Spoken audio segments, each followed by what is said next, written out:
Leave a comment where you are watching in the world. If you love true crime, check out our new page in the description below. Thank you. It was a few years ago, and I had been an active online dater for a while. Long enough to know that people definitely exaggerate and even lie in their dating profiles, and that oftentimes the person turns out to look nothing like their photos. I matched with a guy on Tinder, and he was definitely one of those questionable swipes, where his photos were kind of blurry, but his apparent job and hobbies were interesting enough. So swipe I did, and we ended up making a date to grab a drink on St. Patrick's Day. As an aside, when dating, for the first date I always only make plans to grab a drink or a coffee. Generally a drink, because I do better with a little bit of social lubricant when meeting someone new, so that I can get a quick assessment of the person and then beg off if there is no chemistry, or if they are a creep, or whatever. So, I get to bar where we are to have our date, and the guy is nearly an hour late. He texts me along the way to tell me he had trouble getting a cab, so being the nice person that I am, I wait for him to arrive instead of just blowing him off and leaving, as I was tempted to do. When he finally arrives, he is super flustered and weird and clearly the socially awkward type. He looked sort of like his photos, but had definitely put on a few, if you know what I mean. Whatever, I'm not horribly superficial, no big deal. Anyway, back to the socially awkward. I know we all have our moments, but this guy didn't even seem to be able to order a drink from the server without falling all over himself. I was like, whoa dude, relax, it's just a beer. I do not believe that he was drunk, however, which was my first suspicion. So we finally get our drinks. I've already had one since I was sitting and waiting for him for so long, and exchanging the usual first date info, and I am definitely not into him. He had clearly lied about his job in his profile, and honestly seemed like kind of a weirdo. And I am from Portland, home of the weirdos. This guy was a different breed of weirdo. Either that, or he had some kind of mental disability that I was not able to pinpoint in the small amount of time we had spent together. After about 10 or 15 minutes, the guy says it's St. Patrick's Day. I feel like we should get some whiskey. Do you want some whiskey? I love whiskey and drink it often, so I agreed. The guy, awkwardly, orders 2 shots of Jameson, and as soon as the server brings them over he tells her that we will have 2 more. I'm thinking, okay dude, chill out, because he had previously mentioned that he is a lightweight in the drinking department. Before we take our shots, he looks me in the eye and says, "Whiskey makes me kind of crazy, just so you know." And I was like, thanks for the intel, sort of assuming that he meant like massive quantities of whiskey made him crazy. Well, I was about to find out that he was being completely serious, and I was in for quite the show.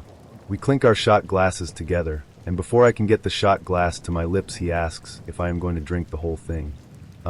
Yeah dude, it's just shot, but I confusedly mumble something like, I don't know, maybe? I am not a big shot drinker. Sometimes I drink the whole thing in one swallow. Sometimes I don't. Geez, why do you care? So I take the shot, and he takes about half of his, and when he sees that I drained mine, he yells at me. You liar. You said you were not going to drink the whole thing. You lied to me. I just sort of stared at him, and didn't have a chance to respond because the server was back with our second round of shots. At this point I am starting to think this is maybe a bad idea, but before I can say or do anything, the guy downs the second shot and looks at me triumphantly, as if he has accomplished something super manly and commendable. Me. Yay, you took a shot. What do you want, a freaking cookie? Christ almighty, is this date over yet? Obviously I didn't really say that, but I should have, because then he went berserk for absolutely no reason at all. And if I had at least said that, he may have had some mild justification for what was about to happen.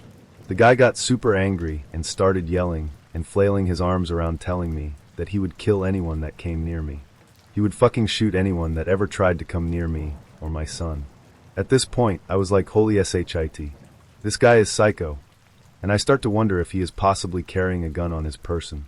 I make a move to get up so that I can pay my tab and be done with it.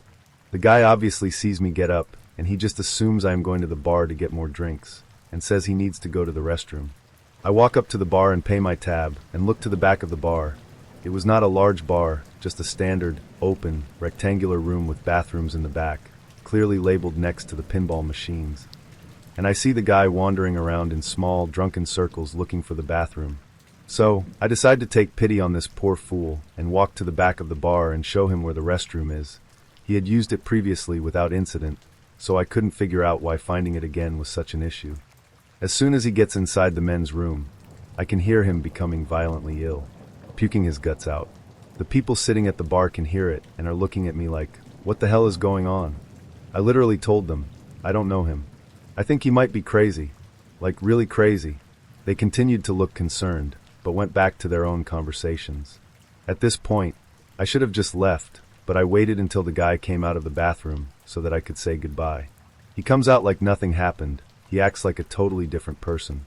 All the rage and anger were gone, and just this nice, normal guy comes out speaking in regular tones and sounding not at all like the person that went into that bathroom a few minutes before.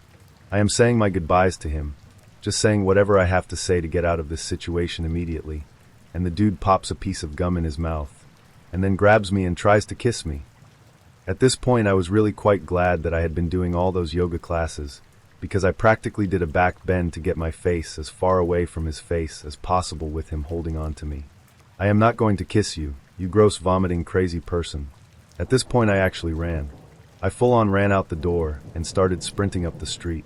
The bartender was actually around the corner having a cigarette and asked me as I whizzed past if everything was alright, and I yelled back over my shoulder, I'm fine.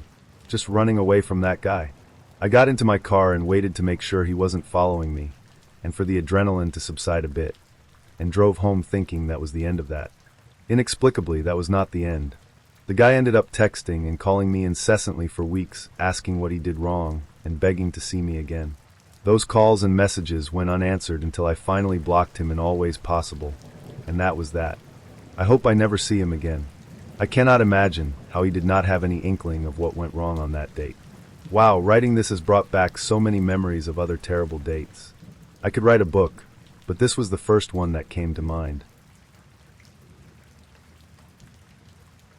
Something like 5 years ago, I was talking with a woman on OkCupid. In text, email, and on the phone, she sounded sharp, huge for me, funny and energetic. We set up a coffee date, and I pick a place in her neck of the woods as I had a nearby errand to run anyway. Show up to the date, and she tells me she doesn't really care for coffee. Operating under the assumption that I must have missed that cue during our conversations, I ask if there was anything nearby that she preferred, it being her region of town anyway. She said yes, that one of her favorite spots was just a 5-minute walk away. We walk over, making pretty great conversation. Turns out we have a lot in common, including an interest in theater, comedy, similar references/influences, and even a bit of flirting, a playful arm punch from her. We get to the destination, and it is a pet store. I love pets, so I figure this could be like some sort of window shopping date, full of good conversation and getting to know her. We walk in, and breaks off almost immediately, pulls out a list from her purse, and comes back with a cart of pet goods in a few minutes.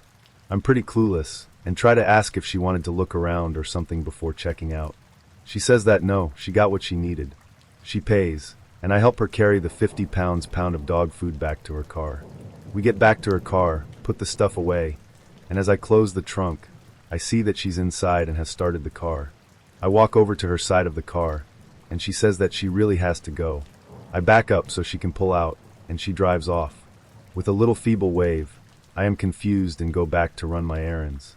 First, however, I am going to get that coffee. Walk back to the coffee place, and while waiting for my drink, I look at the art on the walls and realize that at least 5 of the 10 or so pieces of art on the wall have her name on them. Turns out, she's really good. No clue what happened on the date, but oh well. Back to errands. Fast forward a couple of hours, and I get a text from her saying that we should meet up later that day. I reply that I am still in the area and was going to get something to eat. She's welcome to join me. She said yes, and we made another date. Show up at the restaurant, and again we hit it off. Turns out she paints, is a great photographer, and she's taking sculpting classes while she has her day job as a commercial photographer. She's really interested in my work, scientist/engineer, and the meal just rushes right by. After an hour or so, she sees some of her friends walking across the street and says that she'll be right back. She runs out of the restaurant.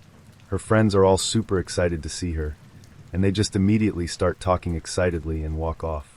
I wait 10 minutes, but nothing. Send a text, nothing. Even more confused, I pay the bill and walk back to my car. That was enough for me, and I was going home. Driving home, and getting my stuff ready for work the next day, when I get another text. She wants to know if I'm free to join her and her friends for a comedy show. She says one of her friends can get us in for free, and that Nick Swardson was the headliner. I was super pumped as I love Swardson more than I was weirded out by our 2 dates. So I show up and meet her and her friends. I hit it off again with the girl. Turns out we know some common people, but all her friends are giving me the "did you just fart" look the entire night. So, I make an effort to try to get to know them more, but they aren't enthralled by my presence. I chalk it up to the fact that the girl really is like 9.5/10, and on my best days, I'm a lucky 7. The show is starting, so we're getting seated, and they put us in the front row table. I start to panic a bit, as I do not like being the guy comedians interact with. However, my panic turns to sudden crotch sweating as I see that there are 5 cameras in the room. It turns out that this show is being recorded. Even better, it turns out that Swardson was never on the bill, and it is a bunch of comedians I have never heard of. I'm ready to roll with it, as this girl is fun to talk to.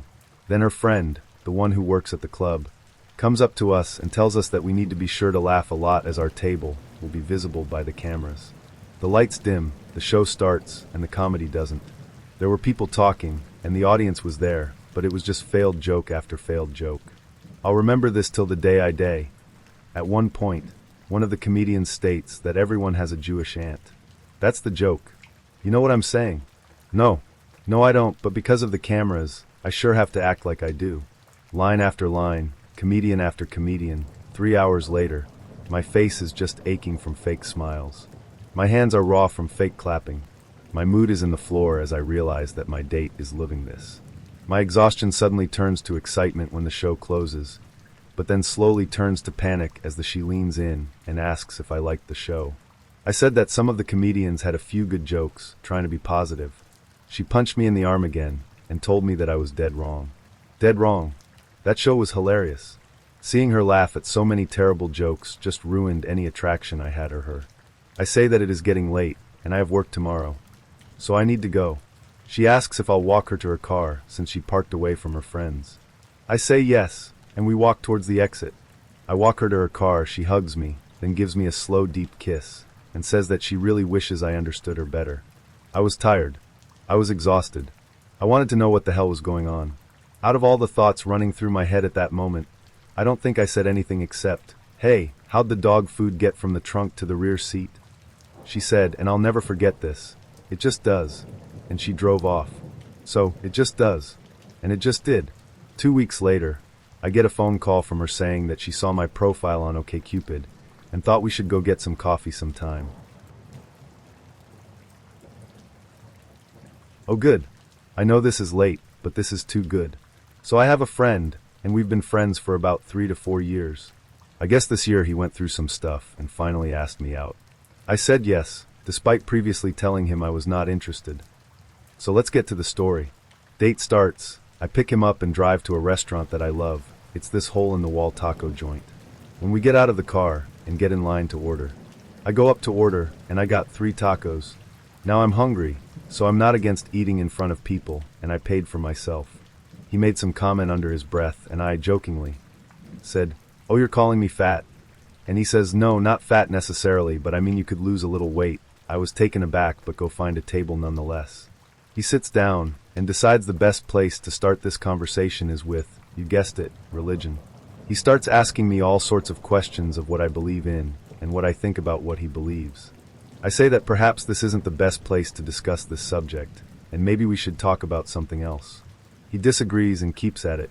After my second attempt at switching the topic, he follows, but decides to discuss evolution. He goes on at length. When I tried to say something, he'd bulldoze what I was saying, and he would keep going on whatever he wanted. I tell him, in this place and with this topic, I feel uncomfortable, and asked if we could please talk about something else. He again agrees. Now a little backstory.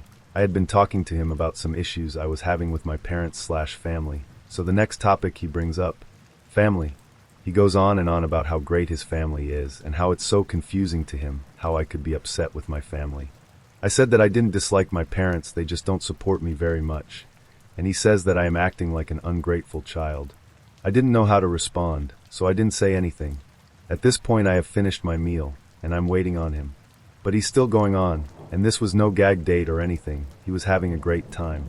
He notices I have finished my meal, and decides to mention it. He says, "Wow, you ate all that food? Maybe you should eat less." I again ignore the comment, and ask him about school. He then starts on his old girlfriend, and on a date. I went on with a mutual friend. It wasn't a date, but he kept referring to it as such, saying he had an inside story. Again, I tried to talk about something else. A different mutual friend and his new job. He went on about extensive details of his past relationship, from dates to much more than that. They were together for 2 years, and it was just on, about her and her parents. He segues that into politics, and keeps asking me about my political views, and tells me about his own. Finally, I tell him that I need to go, and the restaurant was closing. We had been there 2 hours. So we got up to leave. The date went on. He insisted on dessert for another hour. Before we left, he wanted to clarify that this wasn't a date. We just wanted to force me to hang out with him. It was the worst date possibly in the existence of the human race. Highlights of the rest of the night include an intervention about how I treat my friends, a friendship ultimatum, many repeats of phrases like, "Oh, let's do X, oh no, actually that would be too much like a date." However, my favorite part of the second part of the evening was the closing line of, "If we lived in a different world, I would totally date you. But in that world, I wouldn't be asexual." It was a terrible date, and the cherry on the top. Next day he texts me, "I had a great time last night. I hope you did too." I replied I didn't. My friends thought I and this lady would be a great match. This happened. It was about 2009 or so. They showed her a picture of me and showed me a picture of here. She was quite attractive with big boobs and birthing hips, which is my fetish, so I was in. I am very tall, muscular, good job, etc., so she was excited. We started talking on the phone, several times, and texting. We agreed to meet for date. She's telling me the whole time how successful and rich she is. She is an executive for a local telecom/internet company. Just got done throwing a big party for 500 people in her backyard, etc. She was very charming, sweet, and nice on the phone. I agreed to meet her during the week after work. I live 90 minutes from her home, so I have conditions. I will need to come to your house, shower, dress, and maybe do laundry because I have to work the next day. She agrees and everything is awesome. We agree to have a barbecue at-home date, where I barbecue steaks and shit, then drink wine, and have a wonderful time together. She thinks me grilling steaks and wine drinking is perfect, and is very excited. My only request is that we don't meet any family members of hers. I get off work and drive to her house, which she just had a party for 500 people. It's in a shitty part of town, and it's a duplex with a small backyard that would not accommodate 500, not even close. I give a deep sigh and step out of my truck. She comes outside with her big boobs and short shorts, waving, so I was thinking this could end well. She has 3 massive pit bulls and a border collie, which want to greet me as well because they are at the gate barking and snarling at me. I don't skip a beat. I open the gate and the dogs are on me like puppies. I love dogs and these dogs love me back. No problem at this point. We greet each other with hugs, and she decides to show me how she plays with her dogs. She throws a tennis ball across her muddy backyard, and these K9s go rushing for it. The biggest pit bull gets the ball, returns it, and punches me right in balls, hard. I'm down. After I recover, I request to take a shower, get cleaned up, and change clothes. No problem here. Bathroom was clean. I was quick. Upon entering her mansion, I was floored by the unclean smell of neglected litter boxes. After the shower, I request a beer. She says she's out. I suggest we go to the grocery store and liquor/beer/wine store to prepare for dinner. We travel to get steaks, salad, beer, etc. I buy some nice ribeye steaks, wine, beer. We get home, and I start the fire for grilling. The dogs know what up, and then we can't get rid of them. She starts throwing the tennis ball, and the digs return, covering me with mud. While we are waiting for the fire to heat up, she wants to give me a tour of the house. She takes me into the basement, and the smell of cat piss and ammonia was overwhelming. At this point, I just said fuck it, and decide to enjoy the ride. The cat box hadn't been cleaned in 3 to 4 months, and there was a workbench in the basement with duct tape, gloves, torture tools, etc. I opened a small basement window to help clear the cat smell. After getting freaked out by the basement, I figured the fire was ready and prepared the steaks, olive oil, seasoning, and then prepared an avocado/tomato salad. Start grilling the steaks, and notice she is not drinking wine or beer. Steaks done. Prepare the table. Border Collie eats my steak. I eat her steak. Her parents drop by. Even though I requested, I don't want to meet anyone. I start to drink heavily at this point. I am too intoxicated to drive 90 miles home at this point, as well. I say I have to do laundry for work the next day. She washes my clothes. She starts to drink wine. After me clothes are done washing, she says that her dryer is broken, and we need to go to her daughter's house to dry them. I start to drink more heavily. We arrive at her daughter's house. Her pit bulls greet me with huge paws to the nutsack. I'm down. Literally down, because this huge beast nailed my nads. After a few moments I recovered. Now I have to make small talk. Her granddaughter was like Kim Kardashian crossed with Lady Gaga. At this point I wanted them all exterminated. All I want at this point is my clothes dry for work in the morning. The clothes dry. We get back to her house, and she starts drinking wine like a madman. I drink very heavily as well, because I just want to go to sleep at this point. I have clean, dry clothes for tomorrow. I am happy. All of a sudden she starts flailing about / seizures and passes out on the floor. I am drunk and panicking. I look in her purse and find glucose tablets. Call 911. All of the people in her family show up before the ambulance arrives and commence to bitch at me because she is a diabetic and can't drink alcohol. So I'd been talking to this girl from Tinder. We'd made plans to meet on a number of occasions, and she'd always bailed / ignored texts on the day of the date. I give it one last go at actually getting her to go on a date. She was, from her pictures, a solid 8.5, where I'm charitably a 6, so I figured it was worth it. This time she agrees, and that Saturday, I find myself driving over to her house to pick her up to go for a pub lunch down by the river. On arrival at her house, she comes out looking amazing in a white summer dress, and we set off. Everything goes great. We talk easily, although I get the impression she's exaggerating her job status somewhat. I'd seen the house she was sharing, and it didn't match the kind of role she was claiming to have. But still, who cares, she's gorgeous. Lunch goes well, and we go for a walk along the river holding hands. Come back to the pub for another drink, and she asks what I have planned for the rest of the day. When I tell her nothing, she asks if she can stay at my house tonight. I agree, for the reasons already outlined. We finish up and drive back to mine with her massaging my shoulders and lap all the way. While we're going, she informs me that just because she is staying at mine tonight, she isn't easy, and I agree wholeheartedly. Back at mine, we have a look around, make out a little, and then decide the evening is still young, and we should go into town. We walk in, and I notice that it's exceptionally hard to walk holding hands with her, as she's always pulling in the wrong direction or adjusting her grip. In town, we have a couple more drinks and a meal. By this time, she's probably had 5 large white wines over 6 hours, so is a little tipsy. This seems to lead to her becoming more touchy-feely and generally more horny. Again, at this point, I'm really not complaining. In the last pub we stop at before heading back to my house, where she assures me she is going to make my cock feel better than it ever has before, I notice she has her phone out while we wait at the bar, and she's reading an email she just received with the title, "Living with People with BPD." Immediately things start to make sense, her hot and cold nature in the past, her exaggeration, and the spur-of-the-moment way things have worked out today. But I feel like I'm too far gone to wriggle out completely right now. Too drunk to drive her home, and too far from her home to pay for a taxi. We finish our drinks and head back to mine, her hand tugging mine in all sorts of directions on the 15-minute walk. Part of the journey involves walking down a well-lit pathway beside the railway station. As we walk down the path, she tugs my hand backwards. When a couple come the other way down the path, she virtually throws herself into the bush beside it. When we get to the other end, she is almost in tears because she doesn't like enclosed places, because she's lived in some nasty places. With a little reassurance that there are no more enclosed spaces on the way, we start walking again, but now on the 15-minute walk, which she already did in the opposite direction 2 hours ago, she asks every 30 seconds how much further we have to go.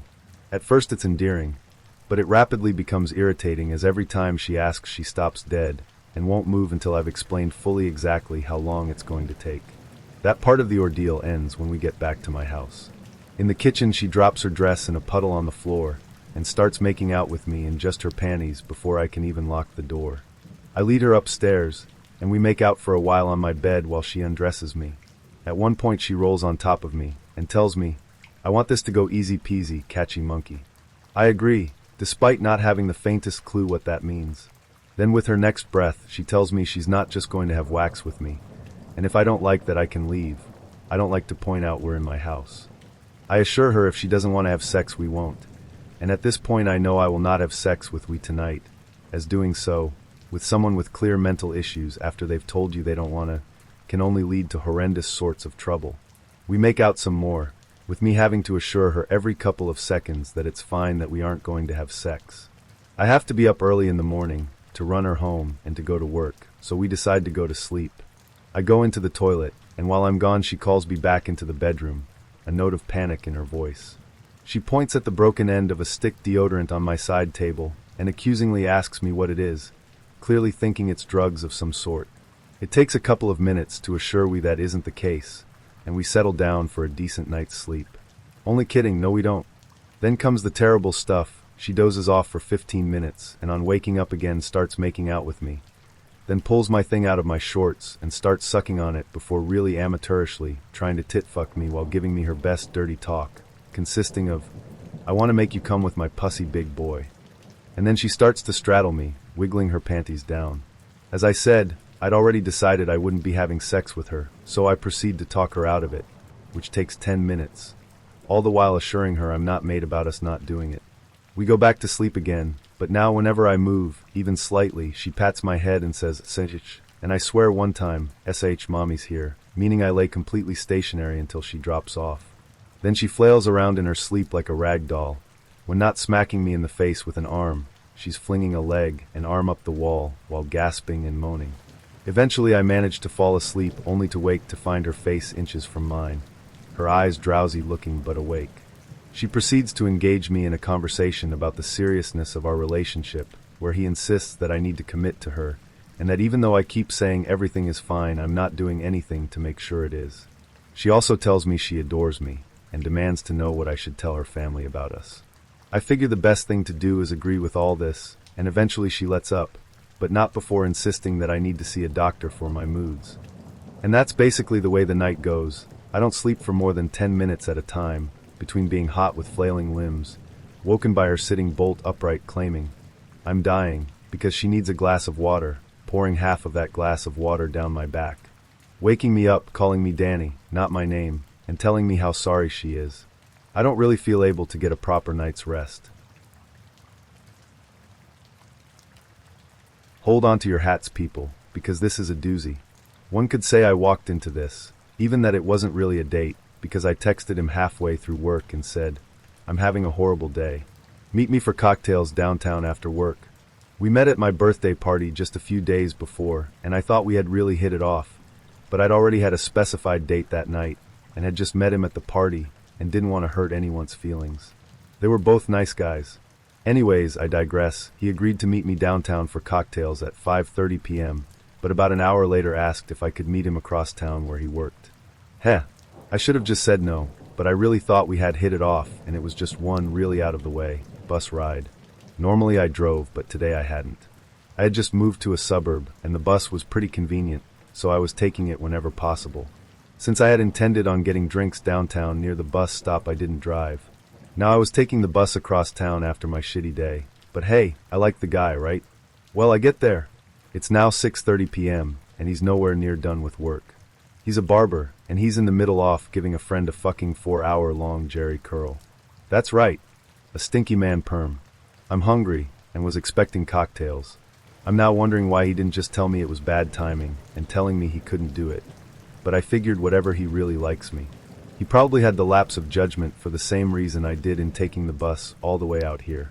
Now he promises he'll drive me home, and have me home by 9:30 p.m. I'm sort of stuck there now, unless I want to take the bus all the way back downtown, hungry and sober on my Friday after my shitty day. So basically, I'm in this now and dependent on him for my ride home. So, I guess I'm sitting through this perm. Better put on my smiley face. He got beer and smoked me out. Despite that I told him I was hungry, he didn't seem to care at all that I was hungry, but did think buying a higher alcohol beer was totally a good idea. So, I couldn't drink much of the beer before it started to give me a headache. You may be thinking, why didn't you just go and get food? Excellent question. There was a supermarket not too far away. I could have, I suppose. But I didn't. I waited. I waited thinking that after the perm was done he'd have the sense to take me to dinner as a sign of appreciation for coming clear across town after a shitty work day and then sitting and waiting at his work, which I was unprepared for, while he finished a perm. So now I'm starving, a little buzzed, and high with a stomach ache, tired, and with a shitty work day behind me, and the perm is fucking finally almost done. But, just when I think things are about to get good, he says to me, Oh, BTW, I have to help my friend move tonight. You don't mind, do you? Say what? We're doing what after this? I mean, I'm all buzzed now. I don't want to bus it all the way back downtown, and then all the way an hour home. I'm in my fucking work clothes, and he's roped me into moving his fucking friend. Now, I'm legitimately annoyed, but I'm stuck here. Okay. Where are we moving him to? Tent City. Oh great. We are moving someone to fucking Tent City. For those of you who aren't familiar with the Seattle area, Tent City is essentially a neighborhood of homeless people who were given a designated area to be homeless in. Are you fucking kidding me? But again, I am now stuck in this. So, we go to pick up his friend. Or so I thought. Next thing I know, he pulls in front of a house. Is this where your friend lives? No. This is my parents' house. Again. Say what? But, I'm a down girl. I'm down to meet the parents, even on a first date. Hell, this could be fun. If I wasn't all starving and high, that is. Am I going to meet anyone? Oh no. You won't meet anyone. He proceeds to get out of the car and start moving stuff from the back of his truck into the back of another truck. I didn't bother to ask why or what, but sure as shit a woman, who was obviously his mother, comes out. It took me a moment to realize she was out there as I was listening to music and fixing my makeup and just frankly stoned. Once I realized his mother was there, I figured the polite thing to do would be to get out of the car and let him introduce us, so I did. Only, he didn't introduce us. Instead, I realized he seemed very annoyed by her presence and was furiously slamming things around with an angry look on his face. He seemed to take no notice of me standing there at all. So I just stood there awkwardly with his mother, who sort of looked me up and down with an face. Understandably. After a few awkward minutes of listening to them bicker back and forth, I introduced myself. She politely shook my hand and said, "Why don't you just take those inside so they don't get rained on?" He says, "Leave me alone, MOM. He's 30 years old, BTW. Oh, get real. You're just being lazy." Then he shoots back, "Why do you always have to be such a fucking bitch?" He proceeds then to yell obscenities at his mother in a tirade for longer than I care to remember. It was so uncomfortable, I literally ran back into the car. I sat that stunned. I couldn't believe he would bitch out his mother, like a fucking 13-year-old, in front of a woman he is trying to impress on a first date. I contemplated my situation. I'm shackled to this person, doomed to help his now homeless friend move to Tent City stoned, and starving after watching him scream down his mother. He's clearly nuts, and an idiot with absolutely no regard for my personal interest, comfort, or safety. I should have just gotten a cab at that point, but I was high, so I didn't. He got in his car, and I just pretended everything was okay. He proceeded to tell me all about how he hates his mother. Just what a woman wants to hear on a first date. All about your mother issues. Then we finally go to pick up the friend. On the way, I told him I had to pee, but instead of stopping somewhere logical for me to go, he asks his friend to meet us in front of an Albertsons grocery store. I run in and find the restroom and go pee, and when I come back out, still in my work suit, by the way, his friend looks me up and down. ADN. You could just read the dismay on his face. Who I asked this stuck-up bitch? Great. Then my date does the absolutely unthinkable. He has a truck with a small back seat. I was going to offer to sit in the back because his friend was much larger than me. But before I could offer, he just flips the seat up and hollers at me to get in the back with a smile. With a smile. Like he doesn't even realize how fucking presumptuously rude and dumb that is. Really? This is how you impress a woman on a first date? Make them take the bus cross town, starve them, subject them to stinky perm, scream your mother down in front of them, rope them into helping your friend move to Tent City in her suit, and then you just expect me to get in the fucking back seat? What the motherfucking fuck? But I'm stuck now, so I get in. I'm starting to think this guy is so out of touch he may really be dangerous. I'm a little scared. Not to mention it's already 8:45 p.m. He promised to have me home by 9:30 p.m., and we haven't even started moving his friend. Fortunately, his friend seemed so not wanting to deal with me, he just postponed until the next day, so we didn't have to move him. After his friend made us wait outside his soon-to-be-not-his apartment for about 15 minutes while he decided what he was going to do, he let us know my date could help him tomorrow. Sigh of fucking relief. Could you please take me home now? He begrudgingly agreed to take me home. To be honest, after seeing him scream down his mother in a fashion rivaling my worst teenage outbursts, I was scared. I was afraid of upsetting him and having him leave me on the side of the road. I was nowhere near a viable bus stop and in a bad neighborhood. I just wanted to go home and have no problems. I got him to take me home, but he refused to leave until I kissed him goodnight. I gave him a quick kiss goodnight and literally ran for the door. My best friend's girlfriend had introduced us. The next time I saw her, she told me, "How come you never returned any of worst date ever's texts? He thought you guys really hit it off." When I told her what had gone down, she was pretty surprised, but not exactly shocked. Apparently, when she explained it to worst date ever, he was completely confused. He had thought the date went amazing, which just goes to show how out of touch he was. This probably isn't the worst story in the world, but it still infuriates me. Went out to a famous Hollywood bar and grill. There's your hint, with a girlfriend. I was 21, she was 19. Met two guys, one a troll, the other super hot, age 22.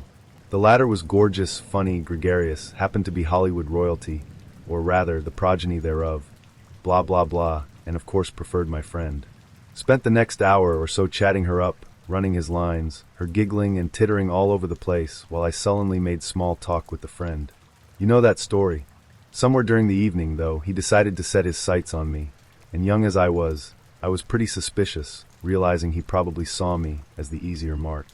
I mean, there was no way a guy like this was going to choose me, 5 feet 2 inches, 10 pounds overweight, relatively attractive, but not overly so, over my friend, a tall willowy blonde who bore a striking resemblance to a then famous young model. So when he asked for my number at the end of the night, I hesitantly gave it to him and assumed I'd never hear from him. Couldn't figure out his play. My friend and I both assumed he was either playing some sort of game to get closer to her, or wanted to fuck me and throw me away. He called the next day and told me he wanted to take me out on a proper date. Told me how charming and lovely I was, and he wanted to prepare a meal for me and show me a night on the town. I informed my friend of this, and pleasantly surprised, she encouraged me to go. I was skeptical. I'd never been on a proper date before. I was much more the hang out and drink type, and didn't believe this dude was actually interested in me. Still, due to the uniqueness of the situation, I agreed, and we made plans for me to come up to his place the following Friday night. I showed up to his place, a spacious condo in Beverly Hills, where he greeted me at the door with a rose and a kiss on the cheek. It kinda grossed me out. I did not trust this shit at all. Immediately felt like he was a huge fucking phony. I might be the only woman on earth who recoils at the sign of a gentleman, but that I did. Still, of course, I entered to find 2 place settings at his marble table. This lovely meal he made for me consisted of a salad made of iceberg, baby tomatoes, and Italian dressing. After we ate, me thinking, really? All the while, he suggested we go out for a cocktail. More affectation, more phoniness. What 22-year-old dude on the planet uses the term cocktail? Unless he's trying to seem suave and sophisticated to the rube, he intends to fuck at the end of the night. Again, I was grossed out, but agreed. We walked to some bar, no idea where he made a big show of talking to the doorman like a buddy, to show me he was a regular, and some sort of very big deal. We go in, he orders me a tequila sunrise, himself some sort of whiskey, and we maneuver through the crowd to find a space at the end of the bar. We stood there and chatted, which consisted of him bragging about his father, grandfather, and their money, until the drinks were drained, at which point he suggested we go back to his place. We were in the bar for about 10 minutes. So we leave. We get back to his place. I stand just inside the door with my coat on, unsure of what to do next, as he excuses himself to use the restroom. A few minutes later, I hear him calling me from a corner of the condo. Followed his voice to, of course, his bedroom, where he was lying spread-eagled in his red bikini panties. He gestured to his dick and instructed me to take off my coat and come enjoy. I said, "No, I don't think so," to which he responded, "Really? I make you a nice dinner and take you out for a drink and you don't think so? Well, your coat is already on, so have a nice night." I said, "You're kidding, right?" "Not in the least. See you around." I turned on my heel and left. And that was it. My big date with the son of a wealthy Hollywood producer. Amazing. I'm 15 minutes late for a date in the peninsula at a bar I've never been to in a city I've never been in. The guy I'm meeting seems like a functional human being, one with a good job at Stanford, and a real, legitimate LinkedIn. We've only talked online, through an app called Tinder. I'm wearing a blue dress and heels, and I've spent more time on my hair and makeup than I'd like to admit. This is my first date since I kicked out the husbeast in May. I walk into the bar expecting to see him, but it's totally empty except for the bartender. I sit, pulling out my phone. Can I get a gin and juice, please? I'm taking my first sip and debating on text messaging him when my date throws open the front door and strides in. His man heels clack on the tile, and he sidles in next to me, all business. He's significantly shorter than I am, which is a real feat, as I top out just over 5 foot. Red flag number 1. He swore he was 5'4". He orders a drink. Do you want to go sit down? He asks, gesturing to the booths lining the back wall. I grab my drink and follow him. He skips the pleasantries and fakes a yawn to stretch his arm up and over my shoulders. He's asking me some vaguely esoteric questions. Picture a box. Describe it to me. How big is it? What is it made of? And I'm sucking up gin through a straw that's decidedly too small when he reaches his hand out and places it possessively on my knee. He runs his fingers in tight, concentric circles. It's an intimate move, one you'd initiate with someone you've known, and probably seen naked on more than one occasion. I'm feeling decidedly uncomfortable. My legs are crossed, and so are my arms. So, he looks over at me with a lilting grin on his face. Have you ever had sex in a hearse? Excuse me? I choke through the gin, at an utter loss for words. Is this what passes for dating in 2013? I stand abruptly. I've definitely got to pee. I make a beeline for the bathroom with my phone already in my hand. Ollie, you better fucking pick up, I mutter, reaching for the door handle. The rings seem to last forever. Come on, come on, come on. There's a brief silence, then a confused, hello? Oh, thank God, Oliver. I need an organ donation call, stat. Oliver is my supervising embalmer and one of my best friends. Without missing a beat, he laughs. Bad date? You have no idea. This is the worst. No problem. I'll call you back in 4 minutes. Change my name in your phone. I love you, adore you, you're the light of my life, I exclaim before hanging up. I change his contact info to the name of my funeral home, look at myself wide-eyed in the mirror, and reach for the door handle. My date is still sitting in the corner when I approach. Do you want another drink? He asks. I'd really like to take you to a private beach around here. I can't imagine anything I'd like less than to be completely alone with this man. It sounds like it could quickly become vaguely day-trapey. Before I open my mouth to answer, the phone rings. I pick it up, mouthing, work sorry. I head for the door, and he follows closely, eavesdropping. California Organ Donation Network, intones Oliver. Is this Heather Hernandez? We've worked with you before, and it looks like you're the go-to person for this funeral home. I've got a full donation for tonight that needs to be done in your prep facility. Long bones, tissue, and skin. So it's gonna be a long night, is what you're telling me? Probably 8 hours, at a guess. I manage to keep a straight face through the rest of the conversation. As I hang up, I shake my head at my date, looking crestfallen. So sorry, but I've actually got to head back to the East Bay. A funeral director is always on call, Yano? He walks over to his car and slams the door, tires screeching as he pulls out. I've stopped counting the red flags because there's too many of them.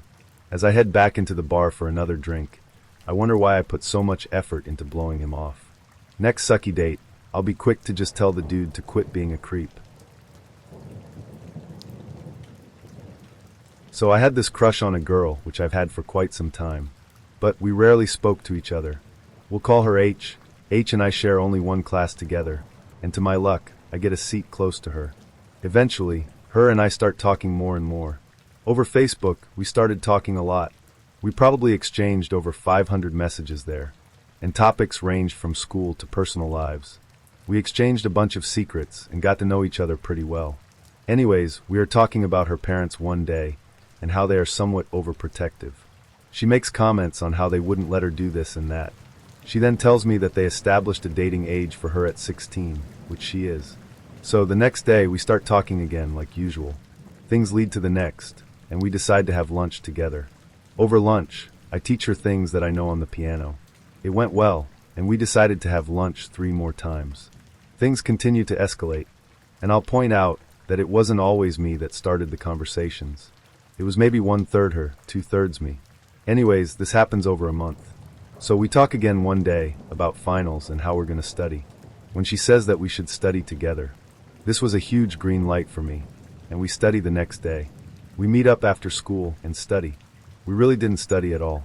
We just talked back and forth. I made one joke that made her cry of laughter. It went really well. So, a week passes, and we make another date to study. Same thing happens, and we don't study again. Midway through the session, I inform her that I have a big secret to tell her, but I am unsure if I should. She wants me to, and near the end I tell her. Basically, I talked about this really pretty girl that I liked, and how we have been hanging out a lot recently. She's giving me all the signs, etc. It was super obvious that I was talking about her. I then concluded with should I tell her or not. I also asked H if she had been in the same situation as well. She replied, yes, tell her, and yeah, I am in the same situation right now. So, I ask her out, and she says yes. She gives me her phone number, and all goes well. School ends, and during the month of June, we exchange somewhere around 800 texts. Each week we try and schedule our date, but we are both very busy, and we were unable to get to it until last night. So last night, she didn't get off work till 5, so we had to see a late movie at 7. I really tried to push for dinner or ice cream before, so we wouldn't just sit in front of a screen for 2 hours. But claimed that she didn't want to, because she wanted to save her money for college. I told her I'd pay, but whatever. So no dinner, just a movie. We meet up, start hitting it off again, I'm making her laugh, etc. We go to the concessions, where I buy popcorn. She said that she really didn't want anything. Whatever. So we go into the movie. Edge of Tomorrow. About a quarter of the way through the movie, I decide to make my move. I go for the arm around the shoulder. But she shot me down hard. My arm literally was on her head for about 20 seconds before she turned to me and shook her head. That nearly killed me. I was astonished. I immediately stopped eating the popcorn, stopped thinking about the movie and everything. I was shocked. So we sit there, watching the movie for the next hour or whatever. I can't even laugh at the jokes or anything going on in it. The movie ends, and we go back to the lobby. There we sit down and talk for about 10 minutes before our parents come to get us. Small chit-chat until the last 4 minutes. I say, you didn't like the whole arm thing? And she tells me that she thought that the date was to get to know each other better. What the hell? I say that I am so confused, that she gave me all the signs. We talked for so long, went on 2 study dates, 3 lunch dates, exchanged over 1,500 messages, etc. I then specifically mentioned the whole secret thing, where I confessed my affection to her, and she said yes. She said that she was shocked that I had asked, and didn't know that I was coming at her with romantic intentions the whole time. She then said that she didn't know what to say, and said yes to spare me pain.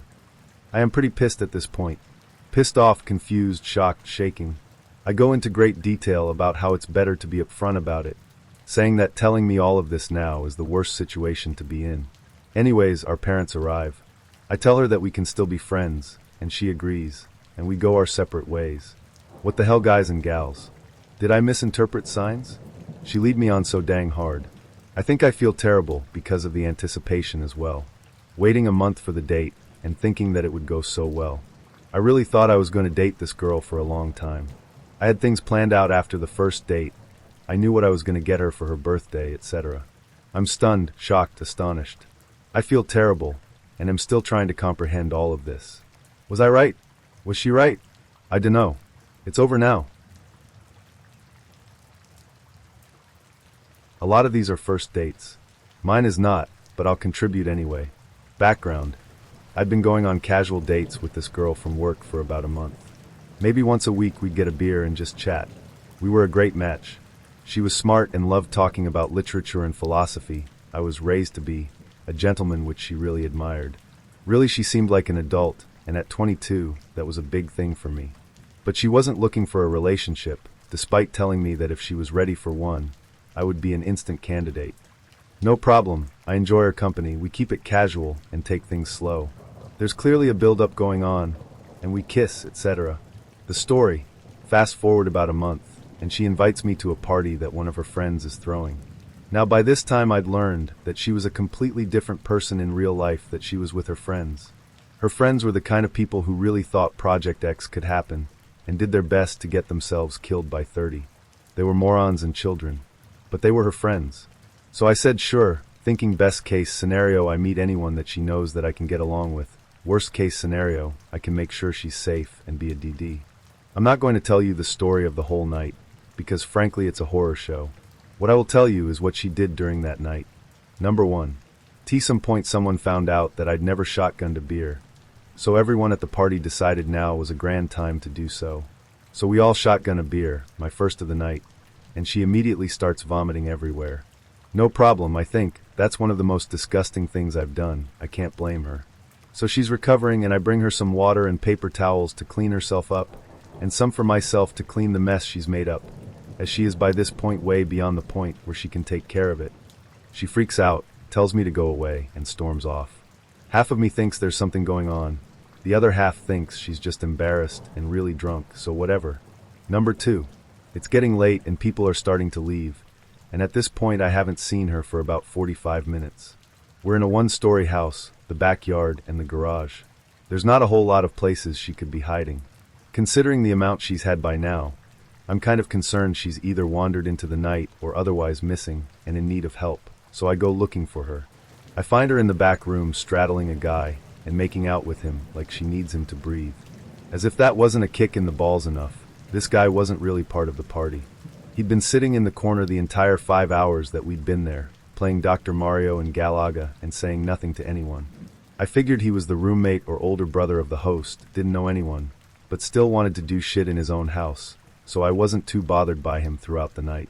Until she decided that the least social guy in the building was the dude she needed to choke with her tongue. Number 3. All of this comes to pass, we leave. I drive her home because she's way too far gone to walk, much less operate a vehicle, and get her to the door. I'm obviously confused at this point, as for 2 months we'd been seeing each other. I'd kept my aggression turned down during those 2 months, but it was clear that we were turning into an item, albeit at a snail's pace. So I ask her what we are, if she just wants to be friends, or in general what's the connection between us.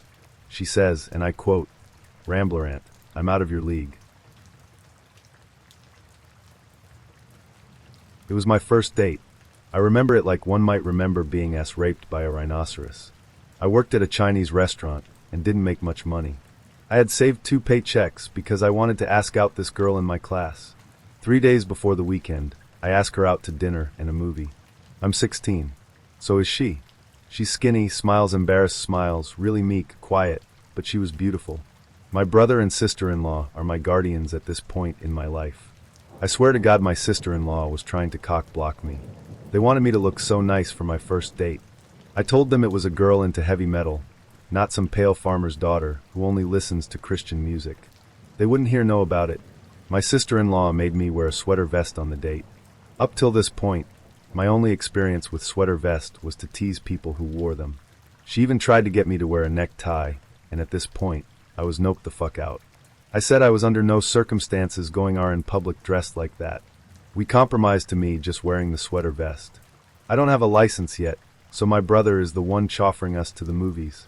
We were going to eat at Ruby Tuesdays across the street after the movie. It's go time. We pull up to her house. She's wearing her toys in the attic black t-shirt and blue jeans with holes in the knees and black and red canvas tennis shoes. Her hair is down and rippling like ramen noodles, only prettily. She looks at me and is turning red, trying to keep from laughing in my face.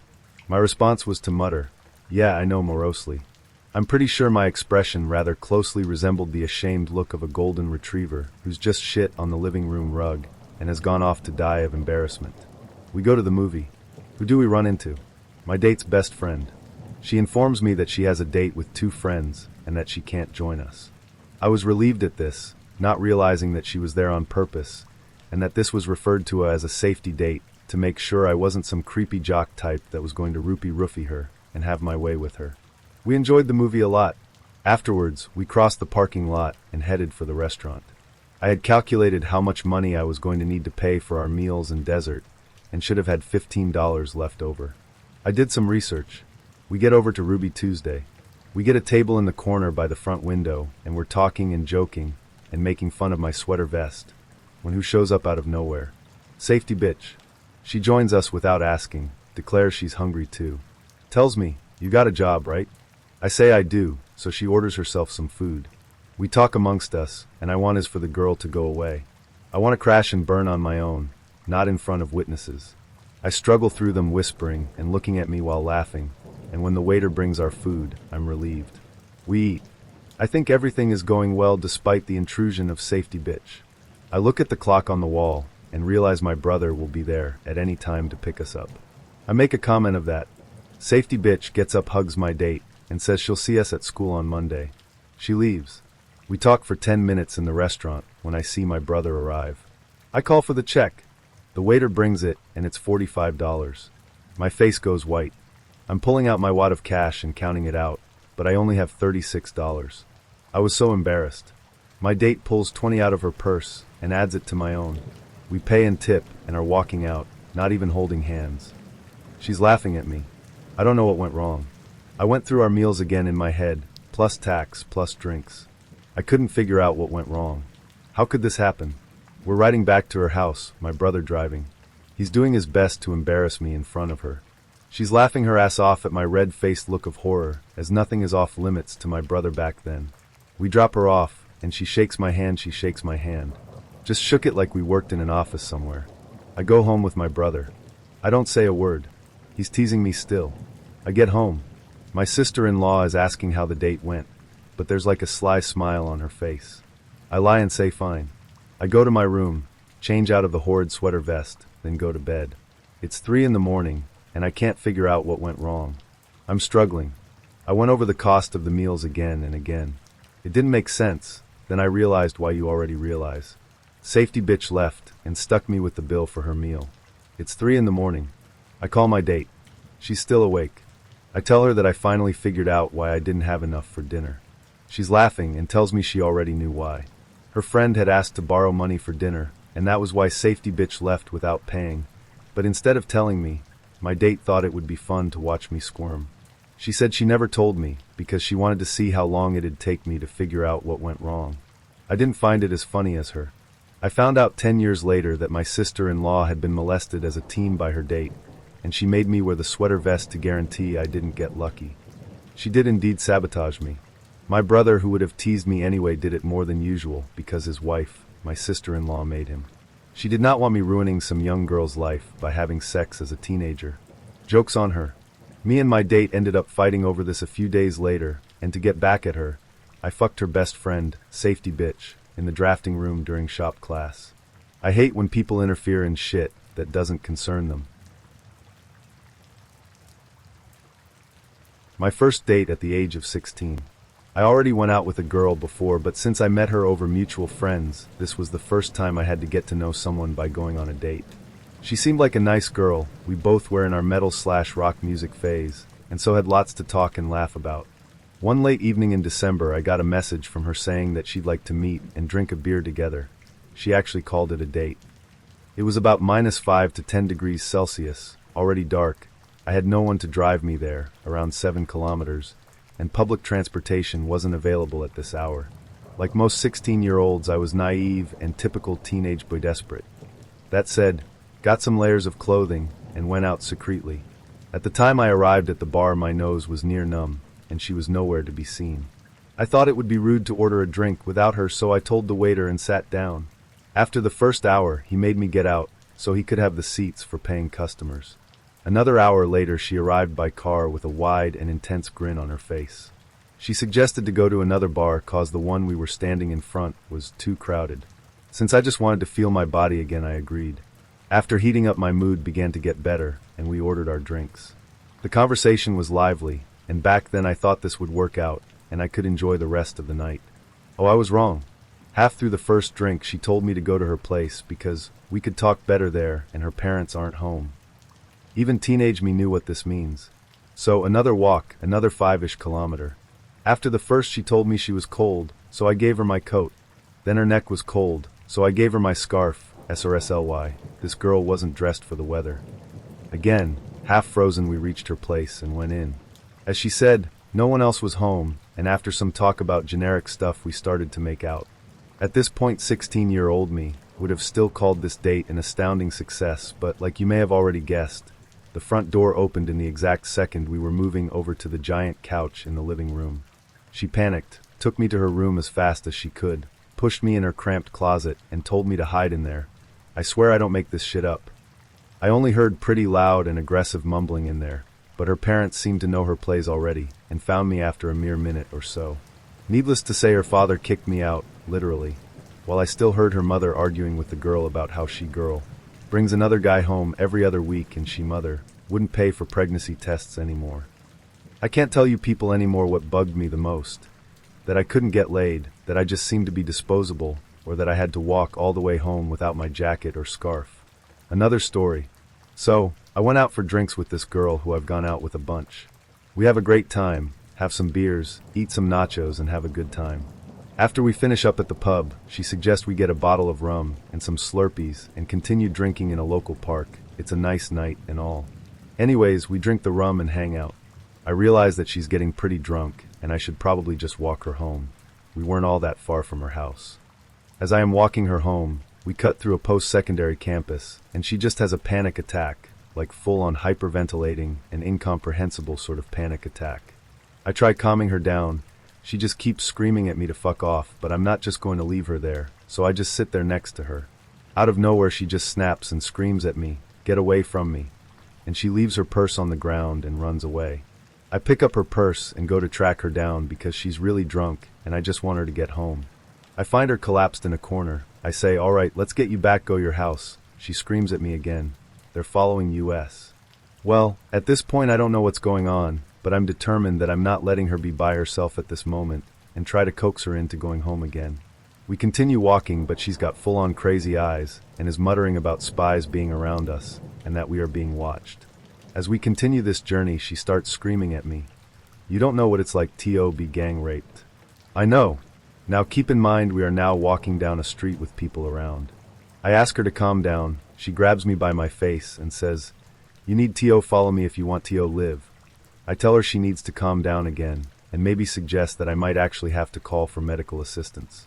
Well, she goes further off the deep end at this point, starts shoving me around, almost pushes me into traffic. My glasses did come off and fly into traffic and get destroyed at this point. Eventually, I do convince her to head home. However, I was berated the entire time, and she keeps screaming crazy shit at me. As I am almost at her house, she grabs my face and says, "What's my name?" I respond with her name, and she says, "That's not my name. I am Alexandra Romanoff." "Say it." I don't want to get murdered, so I say her name back, and she keeps making me say her new name. Eventually, she grabs my face again and says, "Know my name if you want to live. Live it, breath it, speak it." At this point, we are finally at her house. She tells me that I am going to die on my way home, and that it was meant to be. She got into her house. I went home. I had been crushing on this girl for months. She knew it, and I knew she liked me too, but she never would go out on a date with me for some reason. I think it was a clique thing, as I wasn't one of the cool kids. We would always flirt like crazy, but never took it any further despite my many attempts. Finally, one day, she agrees out of the blue, and we schedule a movie for Friday. We had never really had any time when it was just myself and her. It was always in a social situation, and only when we found ourselves in a semi-isolated part of a party or whatnot. She would always tone it way down in front of her friends. Anyway, I pick her up, and it's like night and day. She's incredibly giddy/excited, and even kisses me when I meet her at the door. We laugh and flirt for the whole drive, and everything is right with the world. At some point before this day, we had decided that it would be a good, high movie, and I promised to bring some weed. We had gotten caught up in the flirting/laughing on the drive, and when we finally got to the parking lot, I said, "Oh yeah, did you want to smoke before we go in?" She agreed, and we shared AJ in the car. Mind you, this is in the middle of summer, and my POS car at the time didn't have AC. It was hot enough just driving, but after sitting in the car in the sun, idle for 5 minutes, we were both thoroughly baked, both ways, smiley face. When we finally walked into the theater, it was like a slap in the face walking into the AC'd lobby, similar to the momentary shock you get jumping into a cold pool. We got our tickets, and I noticed she looked pale, but didn't say anything. When we got to the concession stand, I ordered popcorn and asked her what she wanted to drink. She says, "I can't see," and is getting all wobbly. My THC-addled brain can't process this, and I say, "You want a Pepsi?" She then proceeds to collapse. It's a Friday night at a large theater, so there are tons of people around, and you can hear the collective audible gasp when this happens. I'm just standing there in a stupor, blazed out of my mind, and people are asking, "Is she okay? Does she have any medical conditions?" I think at best I stammered out, I don't know. It doesn't help to be high in these situations. Thankfully, after a minute or so, which felt like an hour, she wakes up. Apparently, she is one of those people who deal with embarrassment with anger. So once she gets up and sees everyone staring at her, she runs off. I'm trying to walk with her, helping her stay upright as she is still staggering, but she keeps telling me to leave her alone. I finally get her to the car after she rebuffs all my, "Are you okay? What can I do?" questions, and she passes out again. She sleeps while I just sit there watching, making sure she's still breathing, etc. When she does wake up, she immediately asks to be taken home. The bitchiness is gone now, but she won't talk, so we have an incredibly awkward silence for 20 minutes on the drive home. I finally get to her driveway, and she has tears in her eyes and says, "I'm sorry I ruined our date, Seraph." I try to explain that it's not a big deal at all, and I just wish she'd talk to me. But she basically runs out of the car and goes inside.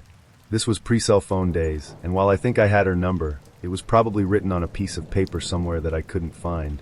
So I just accepted my fate and went home crestfallen. I kept hoping to bump into her at some gathering, but didn't see her for probably a month. When I did finally find her, all I wanted to do was to rush over and hug her, but she would actively avoid eye contact and stay huddled with her friends. This continued until I just gave up, but I still think about her to this day. I was in my early 20s and nowadays would have not put up with any of the shit I did, lol. He picked me up from my house. I walked out wearing heels, and he made me go back inside and put on flats because apparently I was taller than him with heels on. Nowadays, that is when the date would be over for me, lol. But I did it. We drive to the restaurant. It's a casual spot, kind of like a pub, but with fancier food. We sit down and order our drinks, and there's a table next to us of like 6 guys all wearing jeans and camo or plaid, hillbilly-looking types. My date starts loudly talking shit about how ugly their clothes are, and the guys keep looking over at us like WTF. I told my date to stop because he was about to get a country boy beat down, lol.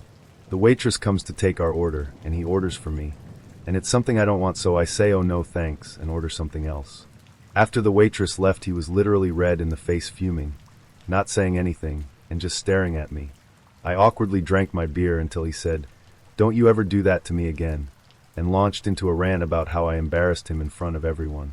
He was being so loud and everyone was staring at us, and I just wanted to melt into my seat, lol.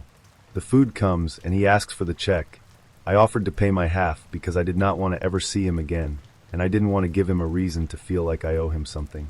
He goes off on me again about how I need to be trained to be a better woman, how I'm embarrassing him again, just tearing into me.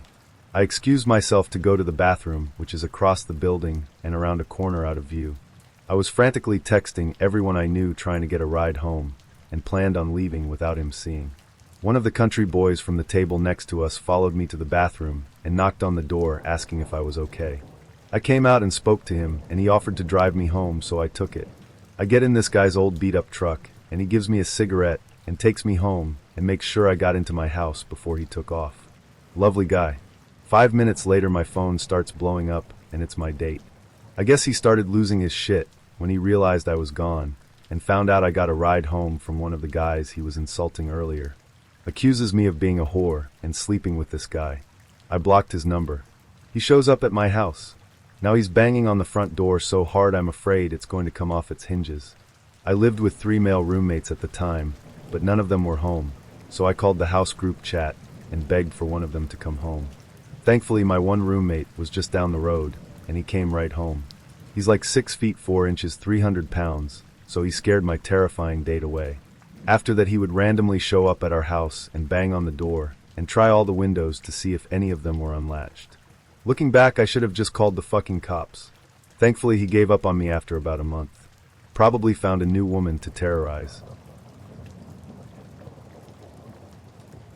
So we have plans for the date, and then the day of texts me that she's having performance anxiety about it basically, and asking if we can reschedule. I say I get it, no problem, and I think that's it. An hour or so later, she texts me to say she changed her mind and wants the date back on. Cool. Except not cool. She got her liquid confidence, and that's why she changed her mind. I show up and she is drunk. I'm already feeling not great, but didn't want her to be this drunk out in public in a city where someone could take advantage, so we get some fries and she asks if I want a beer. Sure. So she gets one too. And I'm like, maybe you don't need to drink more. She says it's fine. Okay. She asks if I want to get out of there, so we pay, and she still has half her beer left. She says we're going to dip out the back, and she's going to bring it. I say, hey, maybe don't do that. She insists it's fine. I say, okay. I'm going to pretend I barely know you if anyone stops us. We make it back to her place, and she leads me through a maze of a building where everything looks exactly the same, and I have no fucking idea how we got to her room. There was nothing really notable to lead me out. This matters later. We get to her room, and she talks about herself and how she produces music, and she wants to show me a song. Cool, I make music too. I'm always down to listen to new stuff. She can't connect her laptop to the Bluetooth thing correctly, but she is so insistent on making sure it connects because she wants me to hear. Okay, so I lie there on her bed making awkward small talk while I wait for her to get it working for like a half hour. Eventually she gets it, shows me the song, it's fine. She puts on other mood music and is lying next to me. Okay, so I forgot to mention I'm trans. That's important here. I'm trans, she's gay. Honestly, never really a problem for me. I'm attractive and do fine. She starts telling me that she kind of hates penises. No offense, but doesn't mind that I have one. Asks if she can go down on me. I'm like, not really after that slam dunk of a pickup line, and also definitely not while you're blackout drunk, and I'm just a bit buzzed. She's like, no, it's fine, I don't mind, you're cute, etc., and she starts kissing me along my neck while on top of me. I'm like, and contemplating what to do about this when she just falls asleep. She passed out drunk on top of me.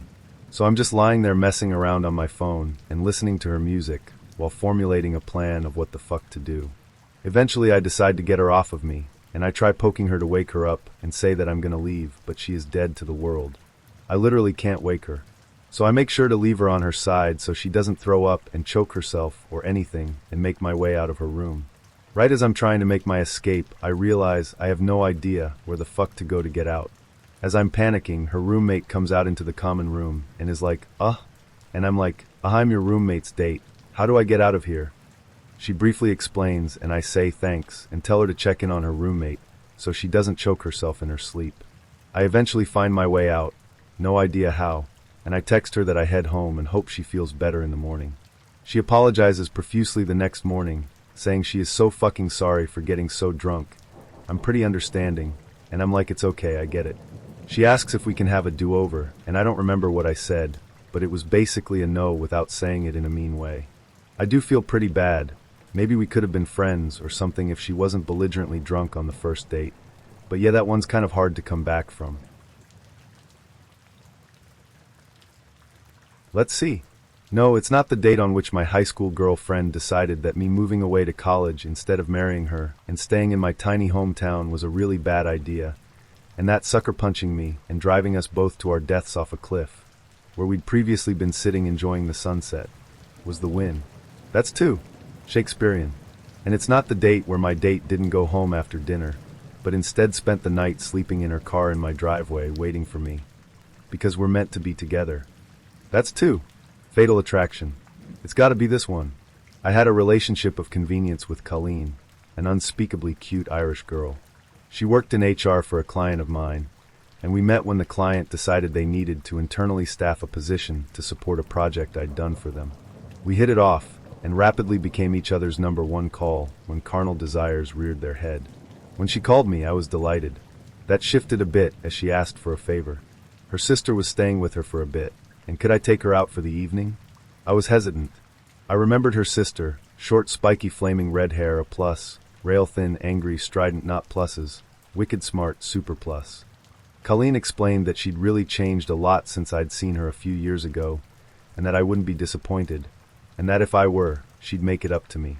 Okay, I'm in. When I rang the doorbell, I didn't recognize Sheila at first. The red hair was there, but wow, she had changed. Generous curves, a vast bosom, the spiked dugong and shoulder-length curls replacing it. It's like I was seeing a totally different woman. And she was super friendly and delighted to see me. Big hug, quick kiss, grabbed her purse, and off we went. Dinner, drinks, a walk around the park, lots of very entertaining conversation, some pretty serious flirting. And I learned that she'd discovered a few years back that she was hyperthyroid and had a couple of other glandular disorders as a result, and that with treatment, she was now in fact very different. I was delighted. Eventually, she slipped into my lap, kissed me, and said, "Let's go back to the apartment." Shortly, we were in the living room. She dropped my pants to the floor and pushed me down on the couch, and pulled her dress off and straddled me, and was telling me in pretty explicit terms exactly how she wanted the rest of the night to go. As she was kissing me, hard, for the first time, there was an explosion of drywall and wood as the front door shattered.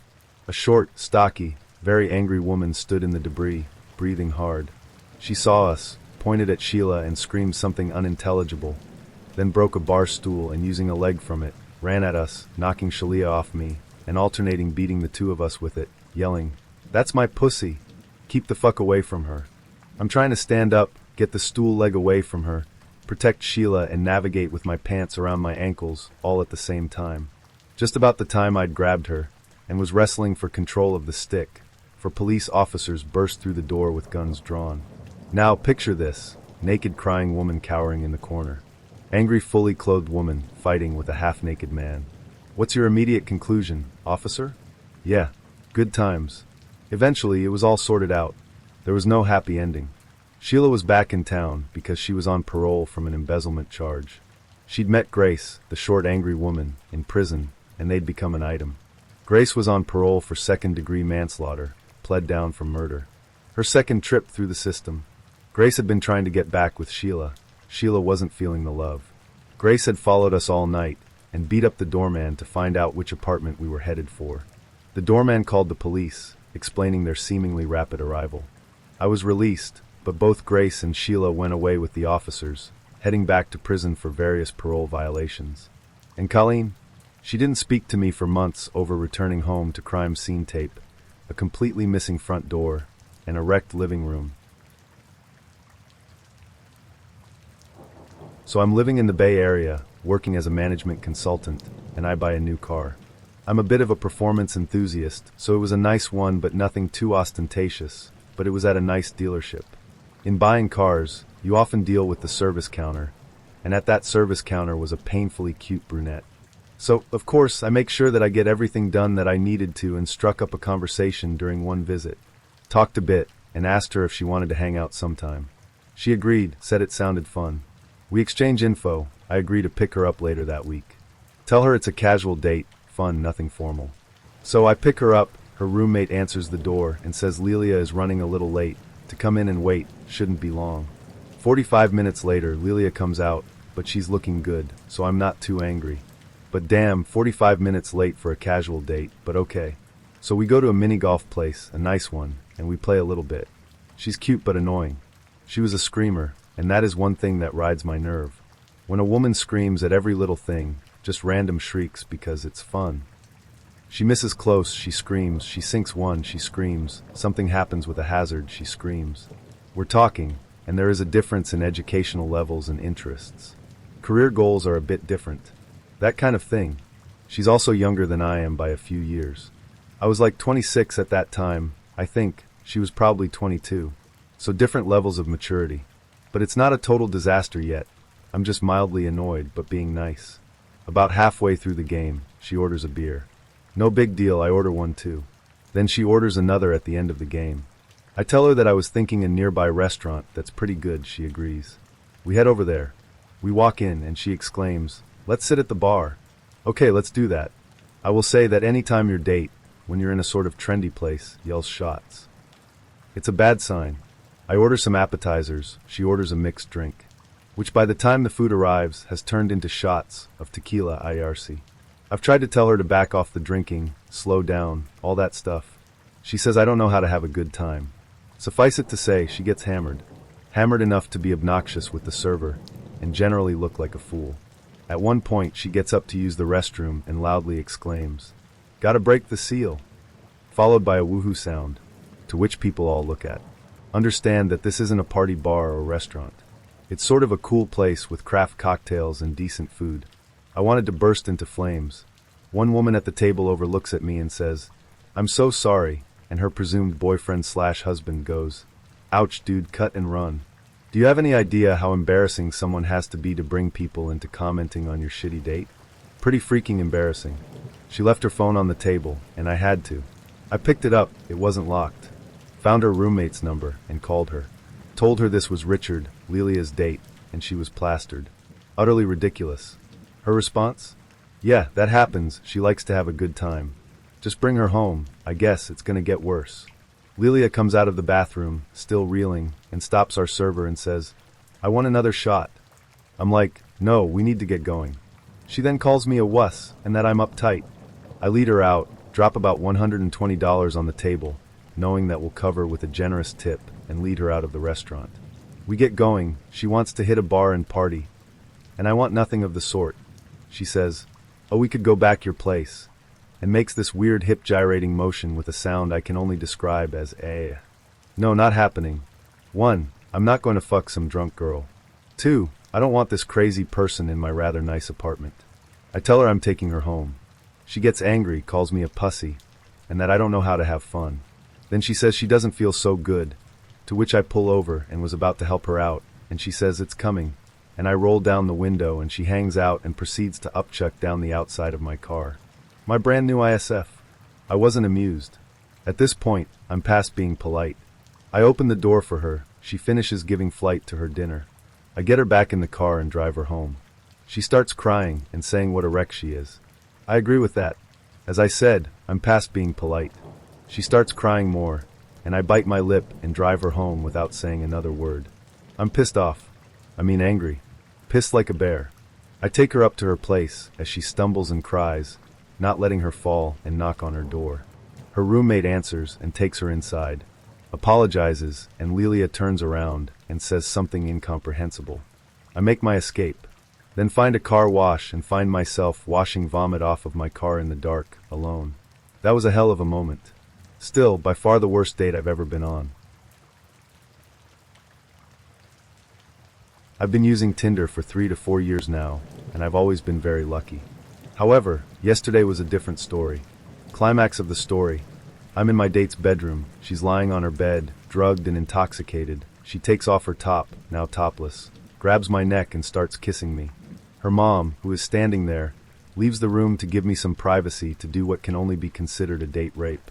Flashback a day earlier, we matched on Tinder. I suggested we skip the long chats and go for a drink. She suggested we chat on the phone first. We did for an hour, and it was nice. Some laughs, some flirting, and we agreed to spend the next morning at the beach. We met. Everything is going great, and all signs are saying we'll end up having crazy sex very soon. Left the beach, had lunch, and then agreed to go back to my place. She said she needed to pass by her place to change and take some stuff. No problem. She introduced me to her mom, her dog, her cat, and some neighbors. Getting too cozy for a Tinder date. Then she said, "Change of plans. My mom is going to spend the night at my brother's place. Would you mind spending the night here instead?" I thought, why not? I'm getting lucky, so I don't care. She started preparing dinner, and I started drinking. Turned out her mom is going nowhere, and I had too much to drink. I can't drive back home. So I'm stuck with them for the night. That's when things started to get crazy. Dinner table had prawns and oysters with bacon, which I hate. So I started eating the prawns when my date offered some oysters. I politely declined and said I was happy with the prawns. She insisted so much it got awkward, so I took it. She asked me if I liked it. I smiled and said nothing. She started getting angry and yelled at me that I should be more direct and speak up. I told her I didn't like it. It might be good, but it's not for me. She started yelling at me and demanding an explanation why I don't like it. That's when her mom jumped in and tried to defuse the situation. To my surprise, my date grabbed the prawns plate and threw it across the room straight into the wall. Then she stormed away into her room. That's when her mom explained to me that she'd been in and out of rehab because of depression with 2 suicide attempts, and that she was on medication and was not supposed to have any alcohol. Now I'm feeling really sorry for her. She came out of her room, laughing as if nothing happened, and brought some dessert and more champagne. Suddenly, she stood up and challenged me into a fight. MMA fight. She knew I've done MMA for over 10 years. She started throwing punches at my chest and stomach, and then to my face. I was blocking or slipping all punches and asking her to stop. She got really vicious and started adding kicks to her attack. I grabbed her arms, put my weight on her, and took her to the ground. She totally collapsed and lay there unconscious. I shouldn't drive back home because I had 7 to 8 drinks. I can't take a taxi and leave my car because there's a big chance she'll trash it. But I decided, fuck it, I'll drive back home.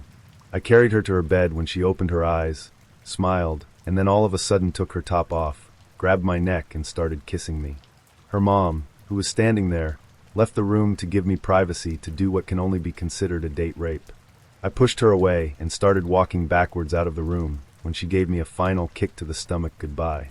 Not crazy enough? I woke up this morning to a few missed calls from my date and a couple of messages with a casual apology and a couple of ideas for our second date. Another bad date story to add. What I noticed first was the pile of tiny plastic eyedroppers that was building up in front of us while we sat side by side at the bar. I don't know why it took me so long to see this. And I don't know how he fit all those little bottles in his pants pocket. There must have been 100 of them, easily. I'm not kidding you. Literally every 30 seconds or so, he'd pull out 2 eyedroppers and very swiftly tilt his head back and lubricate his eyeballs. He was so fast, and we were having such engrossing discussions, that it took me at least a half hour to even realize what he was doing. I politely asked for an explanation.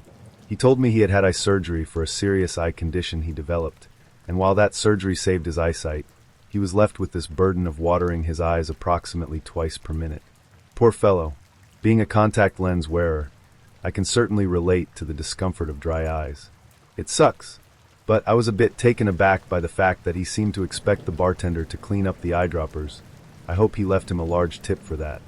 The poor bartender had to collect them all with a napkin each time the pile built up to roughly 2 inches in height. I'd say there were about 4 piles over the course of the evening. But that's not all.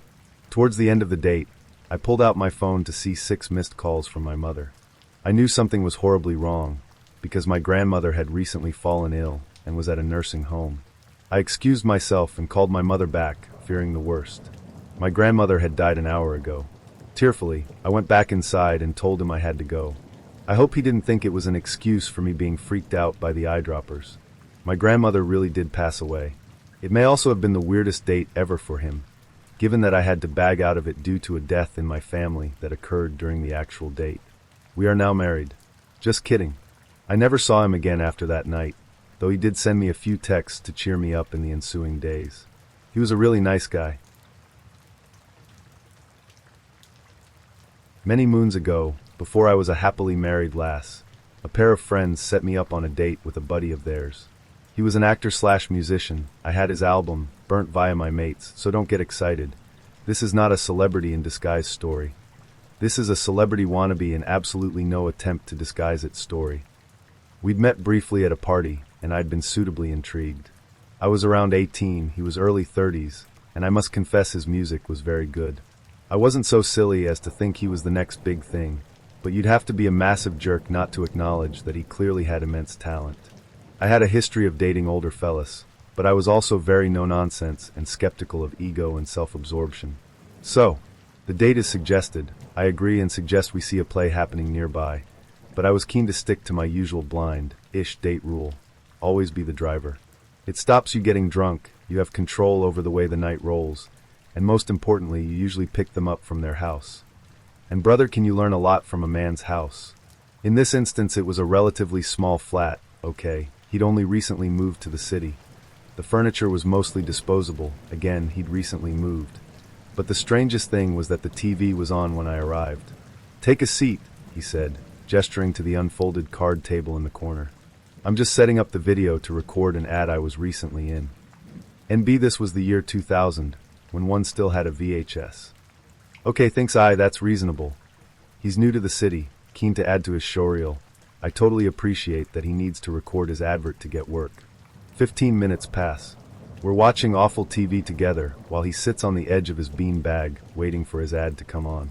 In this time, I've delighted in noticing that his bed is just a mattress on the floor. It's okay, he's just moved. His primary instrument for cooking is a George Foreman grill. They're surprisingly good. Aha! And the card table is looking a little bit wobbly.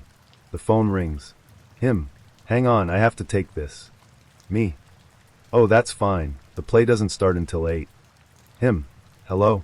Oh, you saw it." I realize it's his mum, who lives in a regional town that has different channels to the city. "So you didn't record it?" You didn't? Seriously, mum, you had one job. One F*** king job. All you had to do was record the F*** king advert. And you couldn't even do that, could you?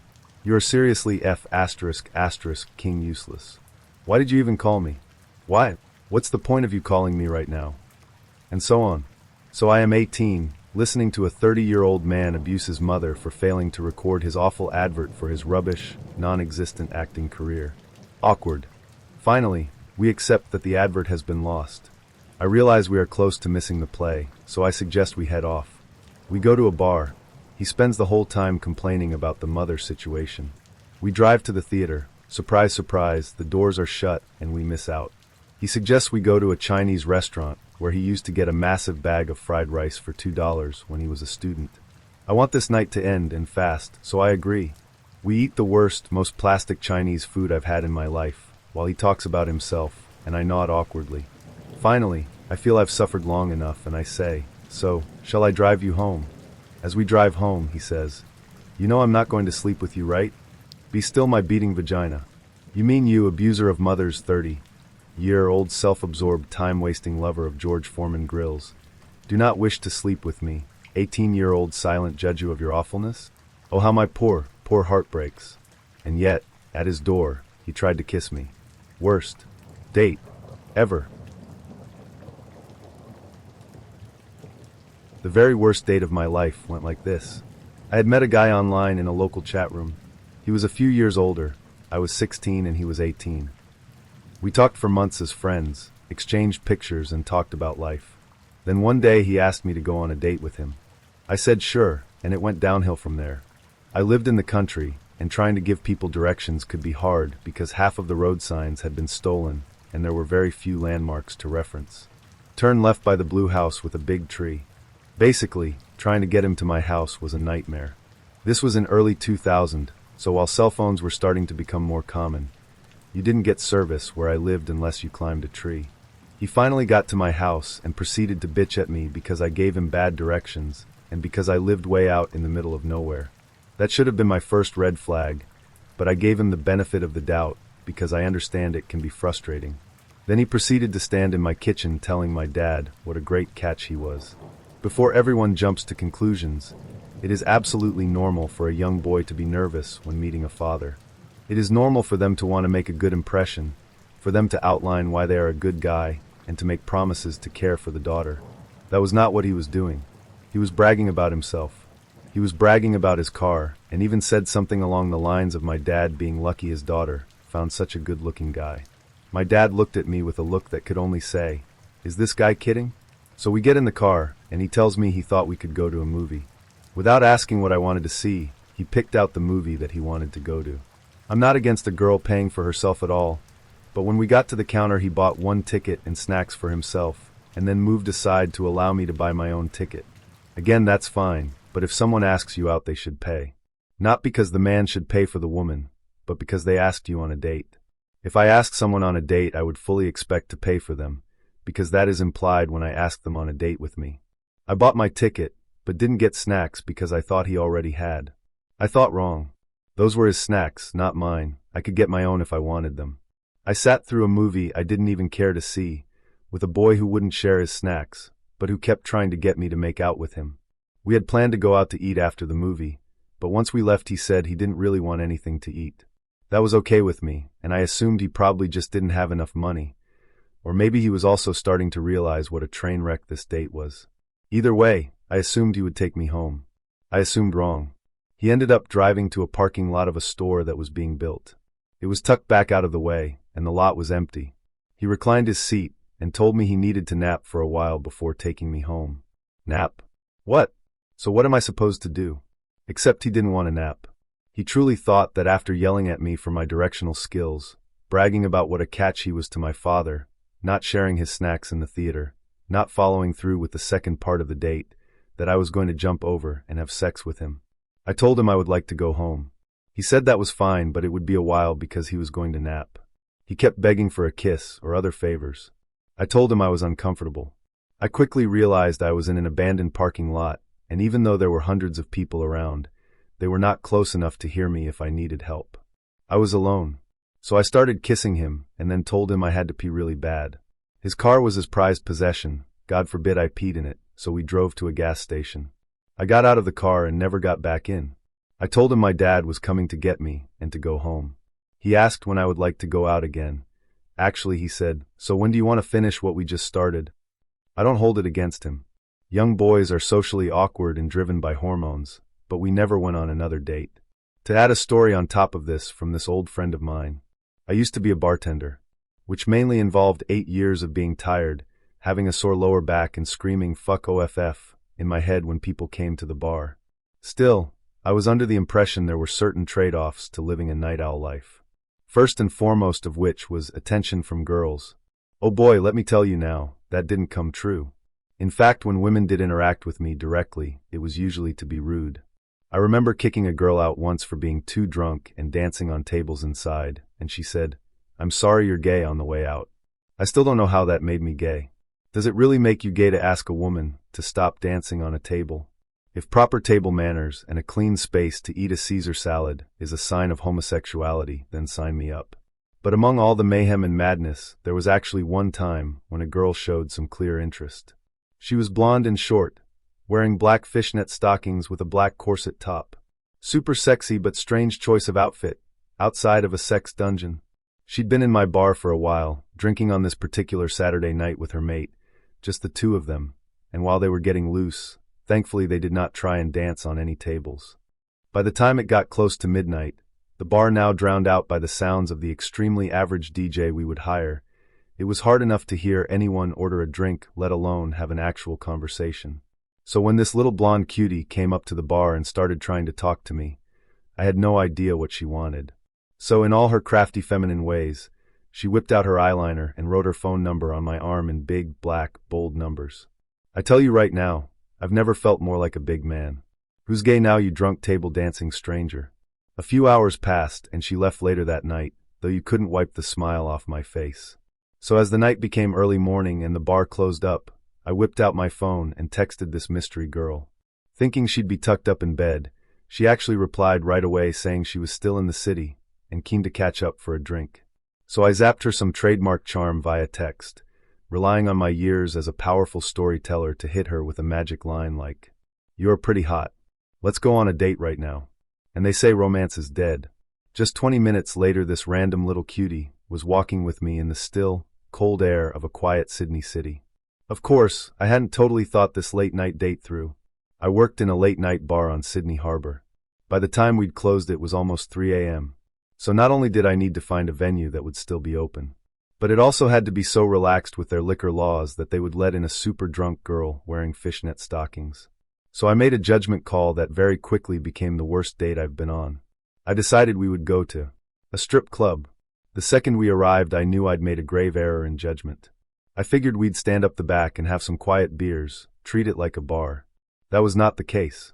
The moment we walked in, a hostess ushered us to a small collection of couches and tables by a long stage. Without blinking, I'd been convinced to buy 2x beers for an outrageous fee. All the while, my very cute date in fishnet stockings sat quite glumly next to me. Turns out she had never been to a strip club and was only in her early 20s. I asked her if she had ever wanted to see what a strip club was like, thinking it might unlock some desire deep within her fishnet-wrapped soul, and that maybe she might enjoy the experience. She said no quietly as a group of loud businessmen bustled past.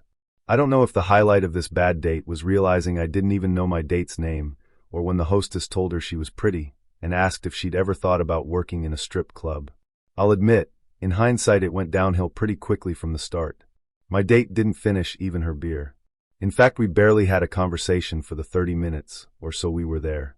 Eventually, inevitably, she left, falling into a taxi to go back to wherever it was she lived. So I sat and finished off both our beers instead. I think I realized at the time it was the worst date I've ever been on, and it was entirely my fault. I have no doubt that girl tells the same story to this day. And as a stripper stepped onto the table in front of me to dance, I also realized it might actually make me gay to ask her to get off after all. So I let her keep dancing on the table, and tipped her $20 too. This was around 2008. OkCupid was brand new, and she looked like a blonde version of Uma Thurman in Pulp Fiction. Her profile was pretty standard, no red flags. We exchanged a few messages, and then I asked her out, offering to pick her up since she didn't have a car, which wasn't unusual because she lived near the metro, and take her to my favorite first date place in the city. I arrive at her house, which actually turns out to be her parents' house.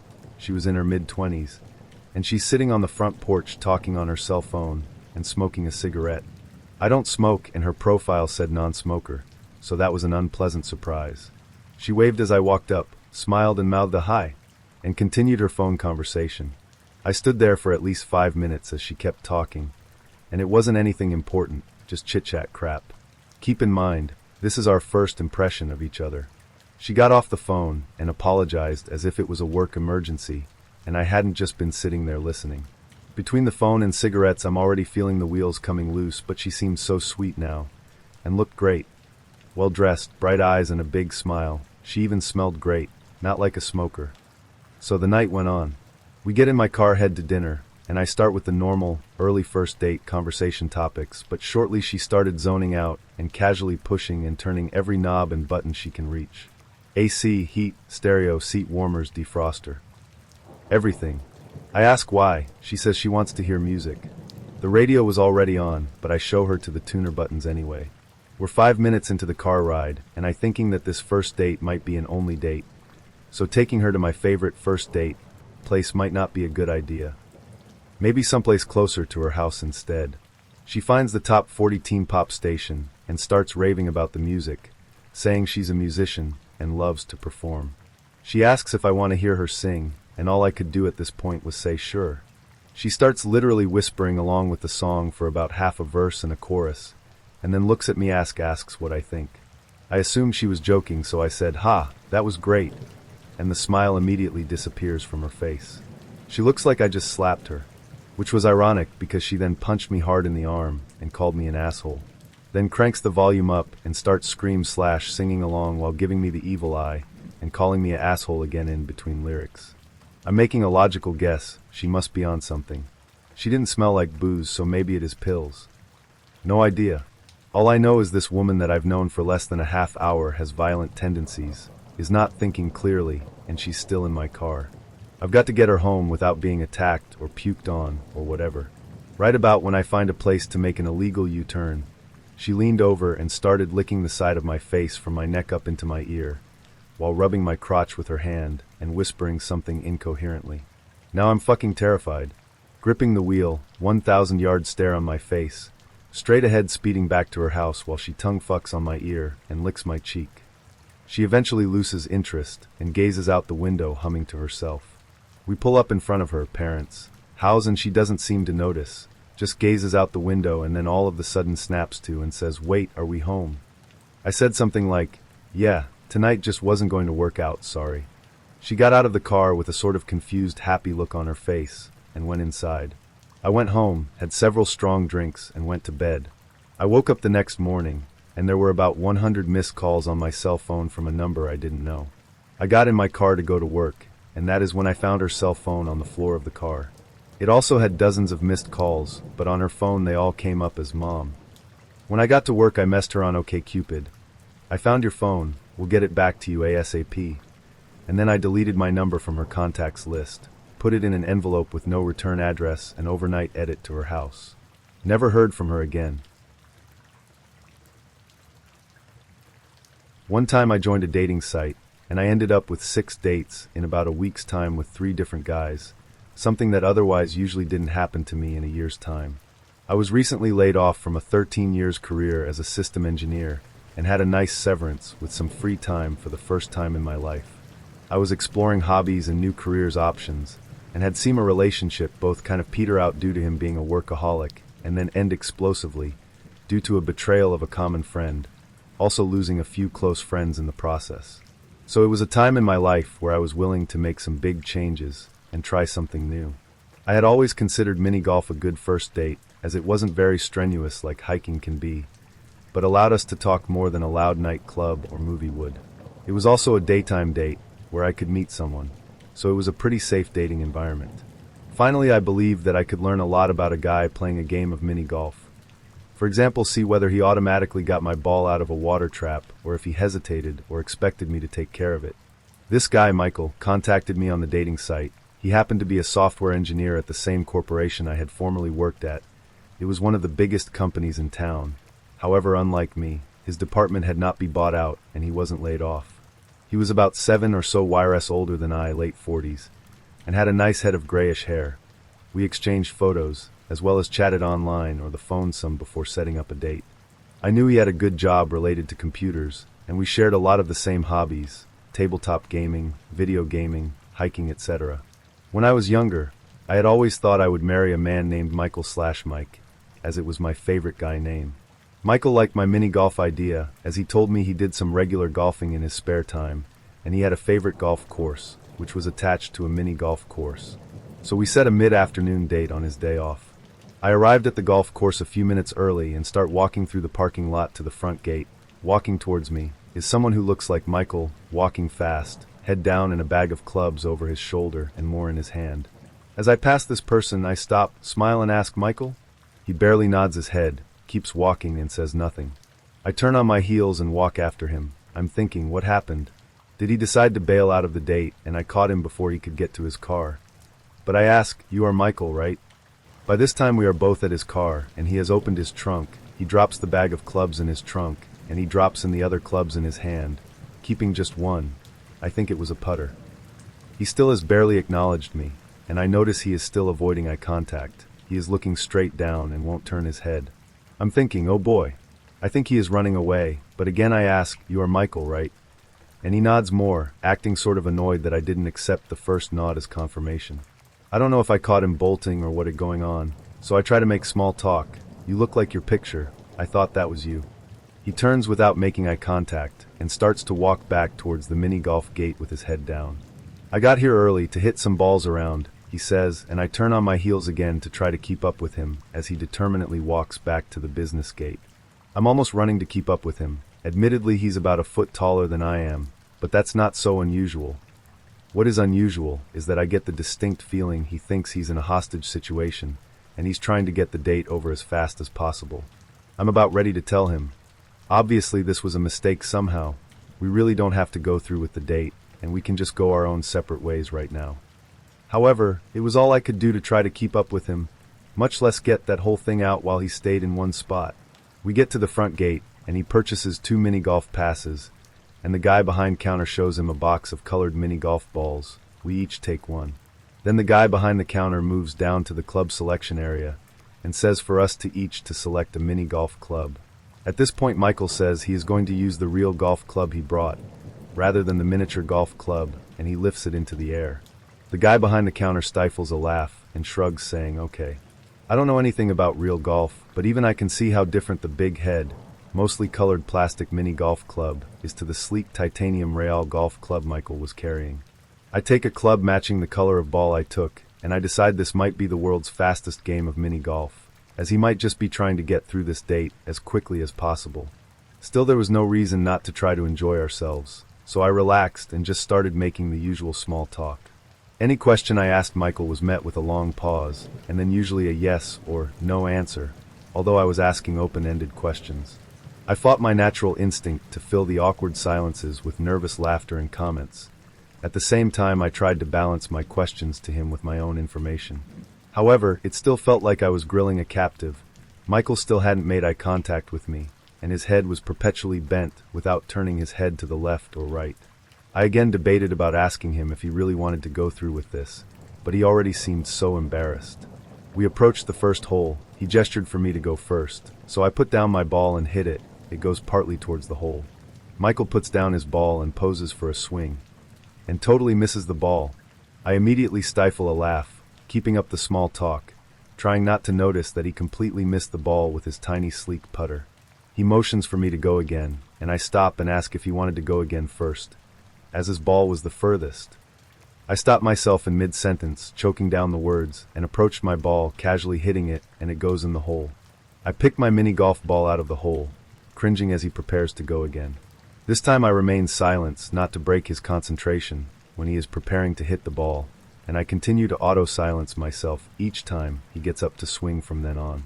Michael hits the ball, too hard this time, and it goes zooming off the green and into a different mini golf feature. He's obviously red-faced now as he chases after the ball, picks it up and puts it down on the course, closest to where it left it. He takes another swing and misses the ball. Par is only 3, but he immediately swings again and hits the ball. It ricochets off the cement rim of the course and goes the opposite direction. He slinks off to retrieve his ball, stopping at the stand next to our course to mark par/3 for his score on the little paper sheet and a 2 for me. I started to suggest that maybe he would want to swap his golf club for the mini golf club before we went on to the next hole, and he just shook his head no. The other 17 holes went pretty much the same for us, I played my usual game except that I hit a hole in one on one of the holes. Michael either couldn't hit the mini golf ball, or tore up the turf, or hit the ball so hard that it wildly ricocheted off the course and onto another one. He obviously had no control of the mini golf ball with the real golf club he had, but he wasn't going to admit defeat by swapping it out for a regular mini golf club.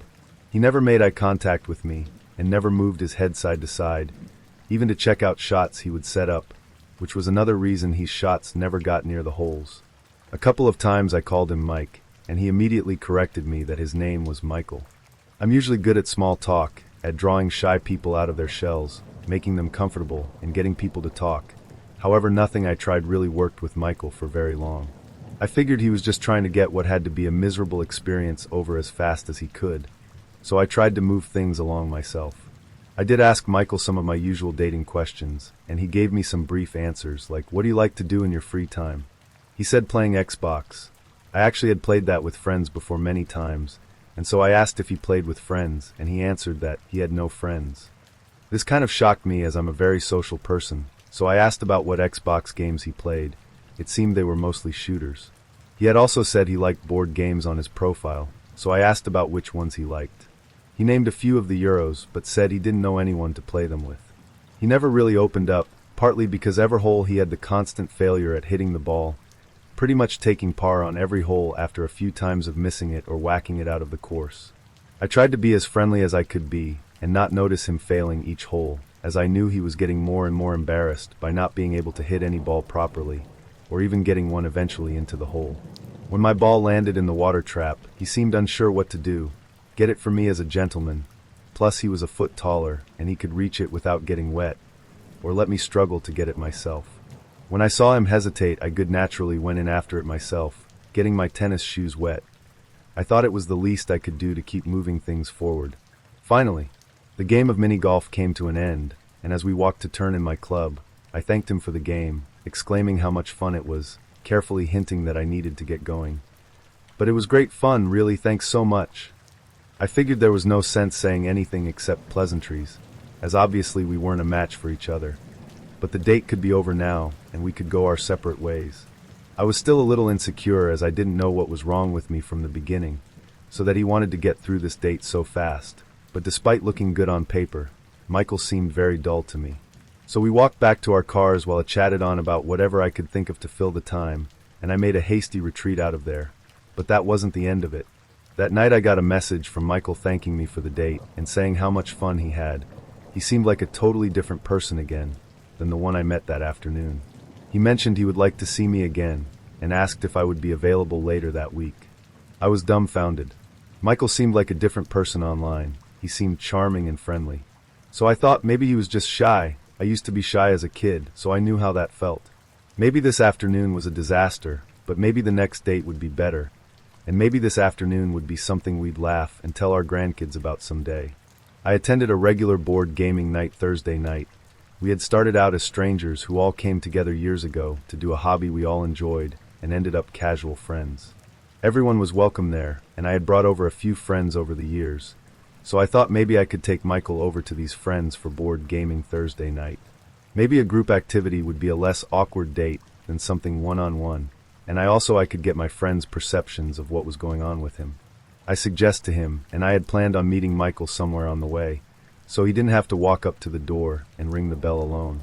However, when I gave him the time and address, he said he would meet me there. That sounded reasonable, since the house was actually only a couple of miles from where I used to work and he currently worked. However, when Thursday evening came, I got a call from Michael. He asked what highway to take to get to the family's house, and I replied there was no need to get on the interstate as the house was only a couple of miles from his work. Just go down a main street, name, and turn onto street name and drive up to house number. Michael oddly replied, "Surely there is a highway that goes to their house." And I was baffled. Why would a highway take someone to another person's house? Directly to a person's house? Especially when it was only a couple of miles from where he was starting at, and any highway was twice that distance away.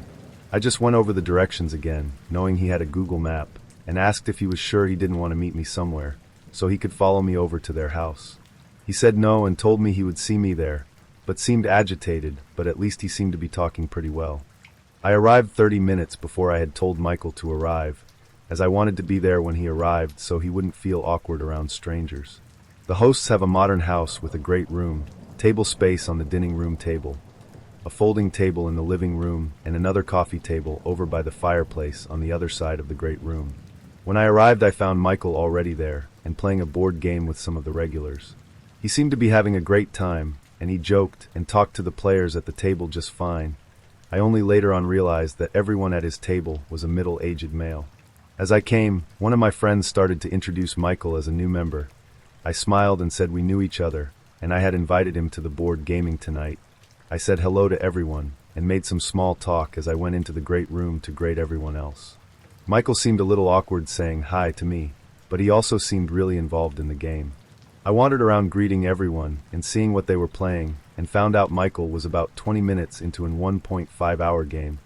He had to arrive at least 30 minutes before myself. I was struck as how sociable and relaxed Michael seemed.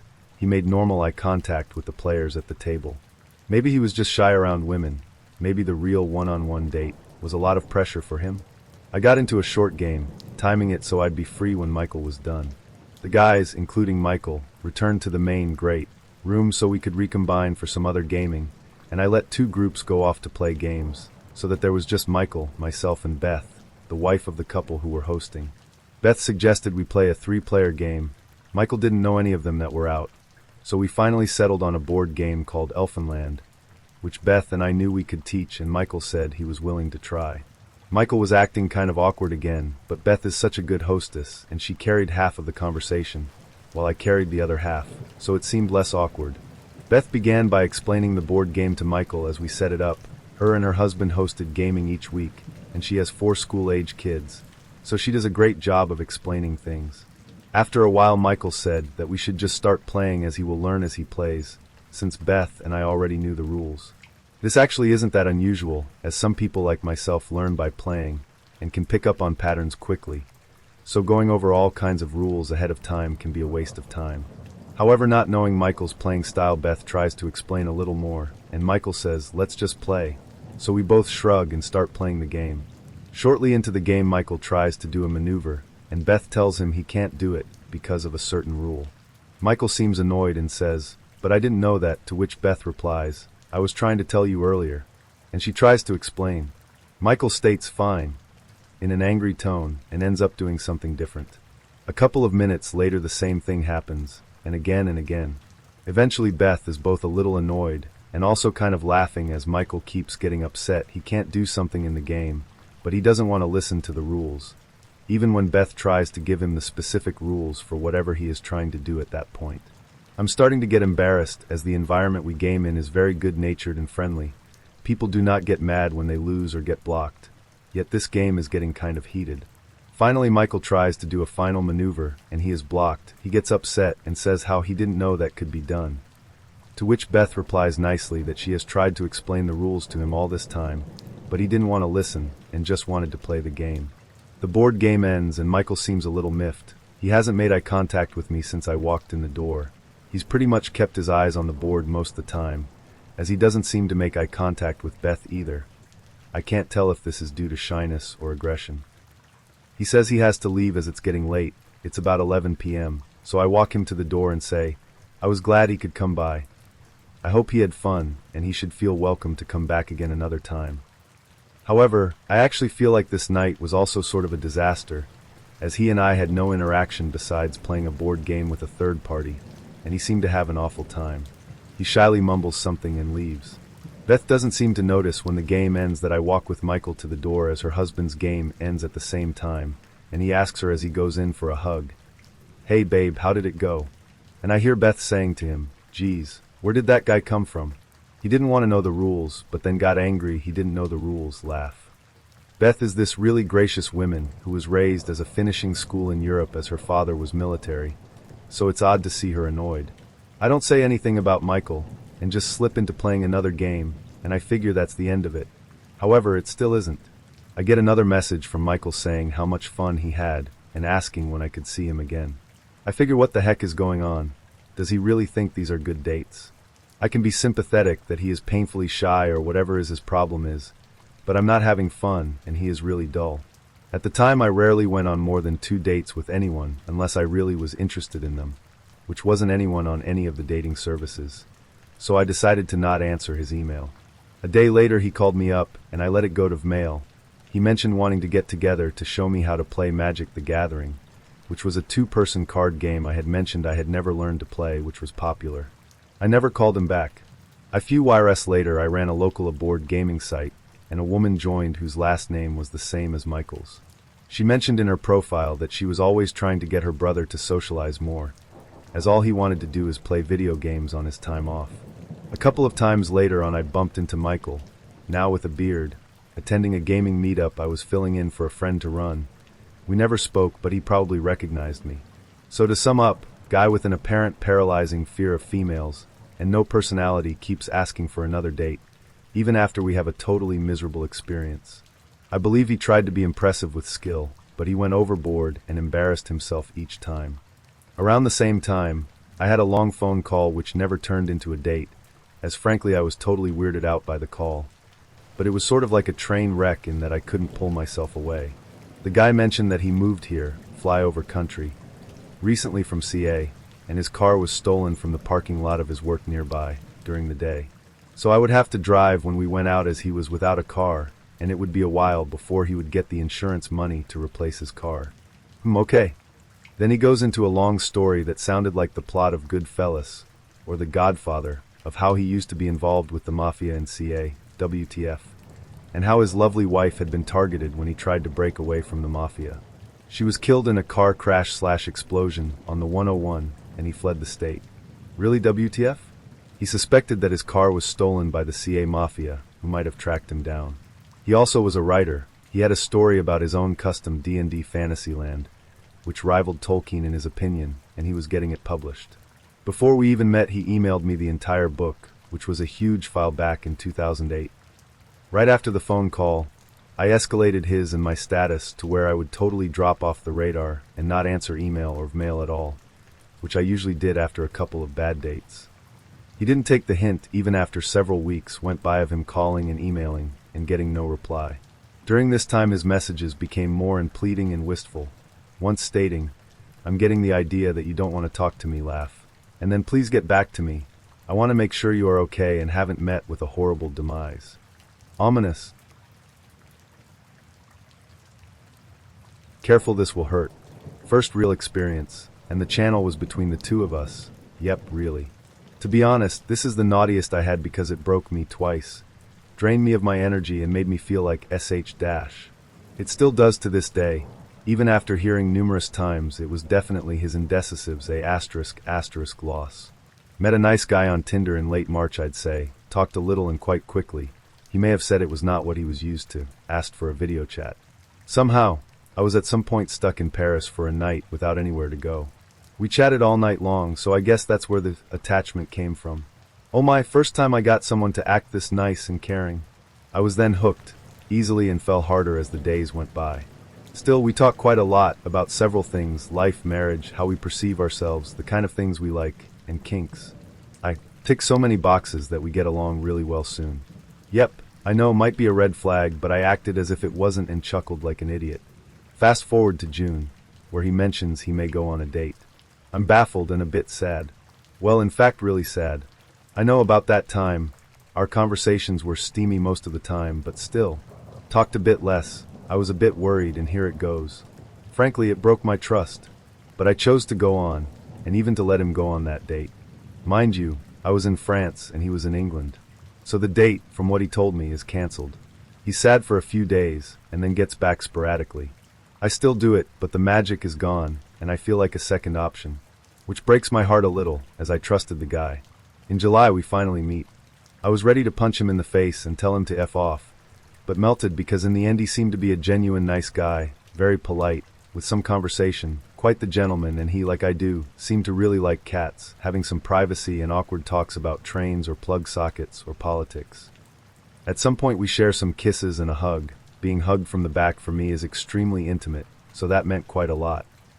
All of a sudden he snaps, walks around a little, and goes back to his normal, quite affable self. Without any indication he'd like to do anything to me. We tell each other we'll get to meet again, I go back to my place with some butterflies in my stomach, and go back to France thinking about how I'd love to be around and get to know him on the deepest level possible. There can't be any Issa there, right? Right. Then in August, I go to a nearby city. Mind you, around that time he was checking my social medias, lives, etc., but didn't interact that much. We get to see each other again at his place. Nothing, absolutely nothing, romantic happens, to the point where I freak out. When going back to the train, I suggest maybe I could stay a bit longer so that we talk, and he bluntly tells me there's no romantic connection. I fell from heaven to hell in a matter of minutes, and Ugki cried like an idiot. Going back to France, we talk about that via messages. He mentions not saying things correctly, which makes me wonder a lot. At some point, after trying my best to understand what I did wrong, I send a message saying it's best I don't keep contact with him as it hurts. I tried but ended crying myself to sleep way too much. September ends, days are passing by slowly. I imagine all sorts of stories where he finds better women, more desirable women, this kind of stuff. Had lots of work to do, but focusing was hard. I lost someone I deeply cared for, was trying my best not to text. Then last October, I go back to England, pass by a city he told me wasn't so great. I agree with it, and somehow think it's the right time to send something, to get to know how he is doing. I get some message, where he said he couldn't cope with the hurt that last message in September brought. We talk a little, and all of a sudden he says he has to be careful about what he says and stuff, which is weird. I make him finally say what he wanted to mention, and guess what? That idiot mentions remembering us kissing on our first encounter. Because I'm talking to him, but also because it was enjoyable. So, as stupid as I am, I feel my heart racing again. I want to puke and scream at the same time. I feel tired and sick, but my heart beats faster, and I realize slowly I'd like to see him again. Just right after he says the same thing, he would like to see me again. Hearing my voice is good. This kind of things. So I go back to his city, choose to book a room and head to the city center, see if he wants to join or not. If not, I would have had fun to forget and make some memories. He invites me over to his place, even if it's a bit messy. And guess what?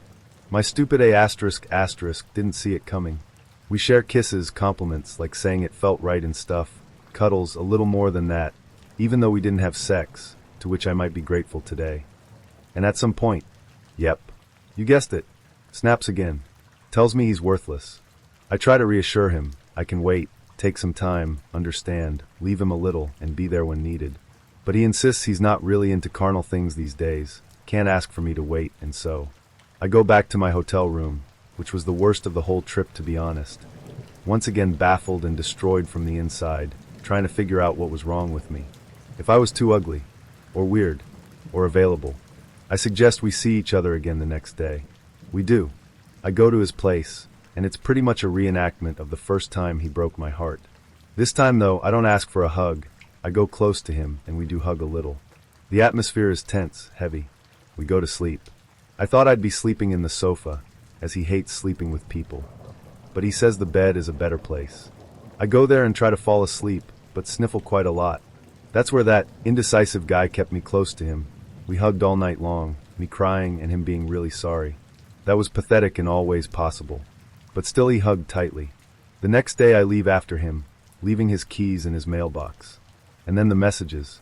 I went through the whole hate/love thing, being erratic and tense. He says I can't wait for something to magically change when it will not. And we clash a little. Then I go back to my friends in France. Cry, scream a lot, shout. And then my grandma died. And on that very day the guy, without knowing anything of that, texts me, saying he's sorry I'm going through it, saying he's having the hardest time ever having to face the whole thing. Is sorry for my loss. And then nothing. I feel days later like talking, maybe in a friendly way, to him. To know if his trip is going well. To be fair, also wanted to see his face again, read the messages again, like someone who's completely lost would. His answers are a bit short, he asks casual things about work. It sounds just plain. I feel a bit hurt but respect it. Sending messages sometimes, thinking about the worthless thing, and trying to find the words to heal, the words to make him feel better. Saying frankly I'll hate him a little, but would be there nonetheless after a while. As I tend to overthink, I try to understand the next days why, in the first place, I was so attached to someone who treated me this way. So I go back on Tinder, where he had new pictures. Some lines from his profile were changed. He mentioned not finding a match while being abroad. and my heart cracks just a little bit more, explodes, enters a fury I didn't know I had. I send a horrible message, then delete the mock and block the guy. Send one last couple of messages on WhatsApp and block him as well. And now, we're almost in December, I'm still in shock, trying to heal from the wounds. If only these were the only, and it was the hardest thing I had to face in life. But it isn't. Still, some days, life is a living hell, and I'd like to tell him to EFF, off again. But since I'm bad at hating people, it only leads me to the same *thole of me thinking about him moving on fast. Having fun and someone to go to when I'm stuck there with the memory of his touch burning my skin and my eyes. The point of this story is, sometimes hell is filled with good intentions. Careful out there, protect your heart and yourselves before going there. Tinder is no place for people who think love is a construction that needs two builders to be valid. I've had many experiences on Tinder, some wild, some bland, but one still deeply etched in my mind. This was a good 3 years ago. I am from Singapore. I was 19 turning 20 then. I finished a short stint in the military and was about to go to college. My family wanted a good vacation, so we went to Tokyo and then Hokkaido. It was a good 18 days there in the land of the red sun, and boy was I having a great time with the food and the snow haha. On my last day there, I decided to play a bit of Tinder just for funsies. Matched this local girl who was learning how to be a chef. She had come over to Hokkaido to work in one of the restaurants there. My family had a villa a little off the main area, so it was secluded. I was surprised we'd even matched because there definitely weren't that many people around. Anyhow, I got her number quick like I always do, and we talked a bit. I was off for my final day of snowboarding and told her I'd love to meet that night. She told me, "Isn't this going too fast?" So I sent her a picture of me holding my air ticket, and she saw that I was indeed departing the next day, off the dates on the ticket. So she agreed that we'd meet, and we did that night, right at one of the bars near the foot of the mountain I was snowboarding at. She was sitting down, and from a distance away I could see she was looking around a little anxiously. She seemed like a shy girl. I walked right over, sat sort of beside her and said, "Hey, you must be Grace, I'm Matt," smiley face. She looked so stunned I smiled immediately after haha. She brought me to a small eatery first for some food, and we got to know one another. Then we headed to a bar for 1 to 2 drinks. It was getting late though, and transport after 10 p.m. in Hokkaido when it's snowing is non-existent. I had to be back early for my flight the next day too. Told you I wasn't lying. Not to mention, I was young and also a little less bold at the time. So I told her I had to go, and we called for a taxi. She seemed a little sad, but asked me if there was anything else I wanted to try in Hokkaido while I had the chance. I told her, hell yeah, I hadn't tried the ice cream yet. She took me to a nearby grocery mart that was open, and we got a small tub of it. It was snowing pretty damn heavily, so as we walked to where my cab was about to arrive, we had an umbrella up, and we were also eating bits of the ice cream. It was a short walk, but damn, it was romantic. She was holding onto me so tightly, and telling me she wished I'd stayed longer. At the alleyway we reached, my taxi was prompt AF. I hugged her and walked toward it. Out of nowhere, a snowball landed on my jacket from the back. I turned around. "You're very mean for leaving me." I laughed, looked at the driver and told him to give me 2 minutes, and to just start the meter. I jolted back over and pushed her into the alleyway, just out of sight of people walking by along the streets. I took off my gloves, unbuttoned her jacket, gave her a kiss while feeling her up a little. 2 minutes of that, and I looked at her into her eyes and said I'd never forget that moment. That was it though. I truly had to leave, and all I have is this memory, and of her waving goodbye to me as I boarded the cab. What really this memory perfect was that it was untainted. 2 strangers from worlds apart meeting and having a great time together. When relationships end, there's usually some sad moments or even bitterness, but no, not here. I'll always remember how cold it was, and how the ice cream was even colder, while reminiscing how warm she made me feel inside. Likewise, she probably feels the same way too till today. Oof, get ready for a ride. And please remember before going on that I was young and dumb at the time, and that I am much wiser now. Years ago, I met this guy on Tinder, let's call him John, who looked really cute and listed his occupation as government employed. We chatted for a week, then decided to meet up. I, in my stupidity, told him he could pick me up from the mall, and we could go on a date from there. So John picked me up, and immediately I noticed that he had marks all over his face like he either had really bad acne in his youth or had been burned, which had definitely been edited out in his pictures. However, I decided not to be shallow because, hey, I was looking for love. I got into the car with him, and he says, I actually just got transferred to a new office in the city. Do you mind if I drive by it before we go out? I just want to see where I have to park my car and enter the building. Cool, I thought to myself, thrilled at the idea of this government agent taking me to his new office in the city. Sure, I exclaimed. Now, I grew up in New York, and at this time I had already been driving on the major roads for 3 years. So when he started heading towards the RFK bridge, I was a little confused. I thought he worked in the city? What government offices would be up here?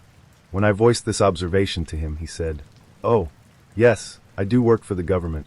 The sanitation department. This is the point where I state that I have no issue with garbage men. They make a good living, with good benefits. But I felt deceived. I had been picturing a guy in a suit with a briefcase, impatiently checking his watch at a busy street corner in Midtown. Instead, I found myself in the passenger seat of a mid-sized sedan driving around a garbage dump in Harlem. It's okay, I told myself. At least you don't have to get out of the car. Suddenly, he pulls up beside a parked car, then throws his car in reverse. What are you doing? I asked suddenly. What do you mean? I'm parking. I wanted to see where the entrance of my building is, remember? Do I have to get out? Well, of course, he replied, shocked. I'm not going to leave you here all alone. Oh, so chivalrous. So now here I am, in a cute little miniskirt and pumps, standing on the sidewalk in the middle of a garbage dump. I text my friend John's full name, his car's make and model, and his license plate, as he takes my hand and leads me around the outside of the building, hemming and hawing over the hum of garbage trucks displaying their putrid contents to me. This is it, I texted my friends. This is how I die. After 10 minutes of walking around this garbage dump, John turns to me and says, Oh, I guess I have to feed you now, right? No, I said weakly. It's okay, you don't have. I insist, he said decisively, and without another word I got back in the car. I don't know what I was expecting at this point, but I was shocked to suddenly find myself at a seedy diner, with bugs hovering by the fluorescent lights that illuminated our table. John sat down, excited for food. He ordered a hamburger. I settled for French fries. And then, to my absolute horror, he reached out with his bare hand, scooped the ice chips out of his water glass, and chomped down on them with his mouth fully open. He proceeded to do this all throughout dinner, not noticing my mouth opened in an O of shock the entire time. We drove back in complete silence. I think he knew he blew it, because when he dropped me back off at the mall he turned to me and said, Can I at least have a hug? I gingerly patted his back, murmured, I'll call you, then threw open his door, got the hell out of that car, blocked his number, and never online dated again. By far my best experiences would be where I matched with a girl, and we spent the first few messages getting acquainted. Following that, we started to grind out questions to make sure we were a good match. After about 45 minutes, we came to the conclusion that we wouldn't mesh well. We thanked each other for the time spent, and went on our own way. The worst experience would be any time where I'm pulling teeth to get conversation out of the other person. I tend to send multi-sentence responses or multiple responses at a time, because I want to talk and get to know you. If you can't at least give me one fully developed sentence, you're turning me off. Often I'll call out women on this. Hey, I want to get to know you, but your short responses are a turn off, and sometimes they'll change their ways or stop responding. I don't do it to be a dick, but rather if this is how we're starting off, things will not get better. Now I have had a few girls say let's talk on the phone because I don't like texting, and we continued the conversation on the phone. But simply stated, if I ask you, when was the last time you've been on vacation, and what did you do? And you respond, went to Disney. Road rides. I'm typically unmatching or asking for some sort of elaboration. Absolute worst experience was when I began talking to a match, and after exchanging numbers, she tells me she's married and looking to have an affair. No, I'm out. She then proceeds to text and call me attempting to explain that her husband is away on business for the next couple days. You know, still not interested. So I end up blocking her number. Thank you, Google Voice. A couple hours later I get a message on my social media. Apparently she found my profile based from my Tinder picture, info, and interests. Very annoying, undesirable experience. Seeing as she had pictures of her husband as well as had him tagged, I said if she continued harassing me I'd send him transcripts of our conversation, then sent her a screenshot of her Tinder profile and conversation. She quickly apologized and disappeared. When I swap numbers, I screenshot the profile and Tinder conversation for reference later on. That way I remember what we spoke about, and I can glance through the profile for more things to talk about later on. I've done this for all dating sites/apps I've utilized. I recently had one of my worst first date experience with a girl I met on Tinder. It had been a week of Tindering between both of us in which we never really had a long, meaningful, or substantial conversation. It had been a week of hi hellos, and what's ups mostly. The only thing the girl stressed upon in our limited chatting was that she was not looking to date someone through Tinder/no hookup strictly, and was just looking around for people to hang out with and be friends with. Sounds perfectly fine, right? As it did to me. So here comes a Saturday night she pings me and asks me to meet up. I was a little surprised considering we really hadn't talked much, but still agreed to meet. She asked me pick her up, and we went to a pub nearby in KP. There was a couple entry of 2,000 RS for the place, which being a gentleman I paid. No worries. We went inside and started having a drink or two. Realizing that I didn't have any cash due to the recent demonetization, I casually asked her if she had some with her, so that we could buy some cigarettes for the night, but she said she didn't have any cash. Now I started to notice that the girl who was just looking for some genuine people to hang out with, as she originally said on Tinder, was ordering food/alcohol of her choice on my money. That too on the first meeting. I believe by that time she didn't even knew my full name. This dual behavior started pissing me off, and the beer had already started hitting me. So finally I hit off the golden conversation. How will you give me your share? Hearing to which she was shell-shocked as if I had abused her asking for my own money.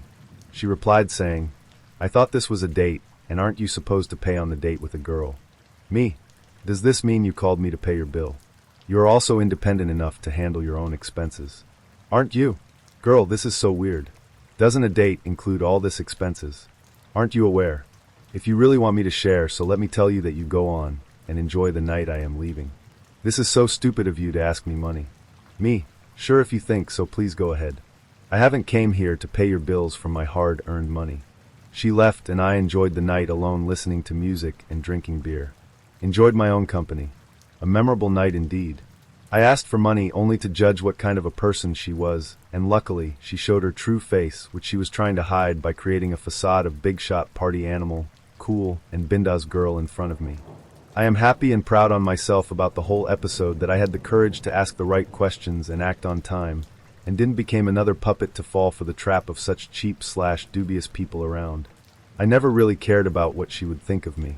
Wasn't image conscious for some time, and see it paid off well. I got to know the reality. Speak your mind and heart, it works. He had hidden his face in his Tinder profile. His profile stated, serious people only. I'm 6'2", green-eyed, 86 kilograms, fit, kind and honest. Prefer to keep my pictures private for work reasons, but happy to send to you. Finding the faceless profile mysterious, I swiped right. He matched and messaged me on a Saturday evening. Andrew. Hello, I matched with you as I've seen your profile on different apps over the years, but with the age written as 37 to 40. My profile has me as 33, which is my real age. Me, maybe you've mixed me up with someone else, as 33 is my real age. Andrew, no, I'm certain it was you. We even spoke to each other 2 years ago, and I recall you were older than me. Me, well 33 is definitely my real age. Or do you mean you think that someone has stolen my photos and set up a fake profile? Andrew, I'm not sure. Do you remember why we didn't end up meeting last time we spoke? Me job? Andrew, no. It's because I wasn't looking for anything serious. Me, that makes sense. I've always been looking for something serious.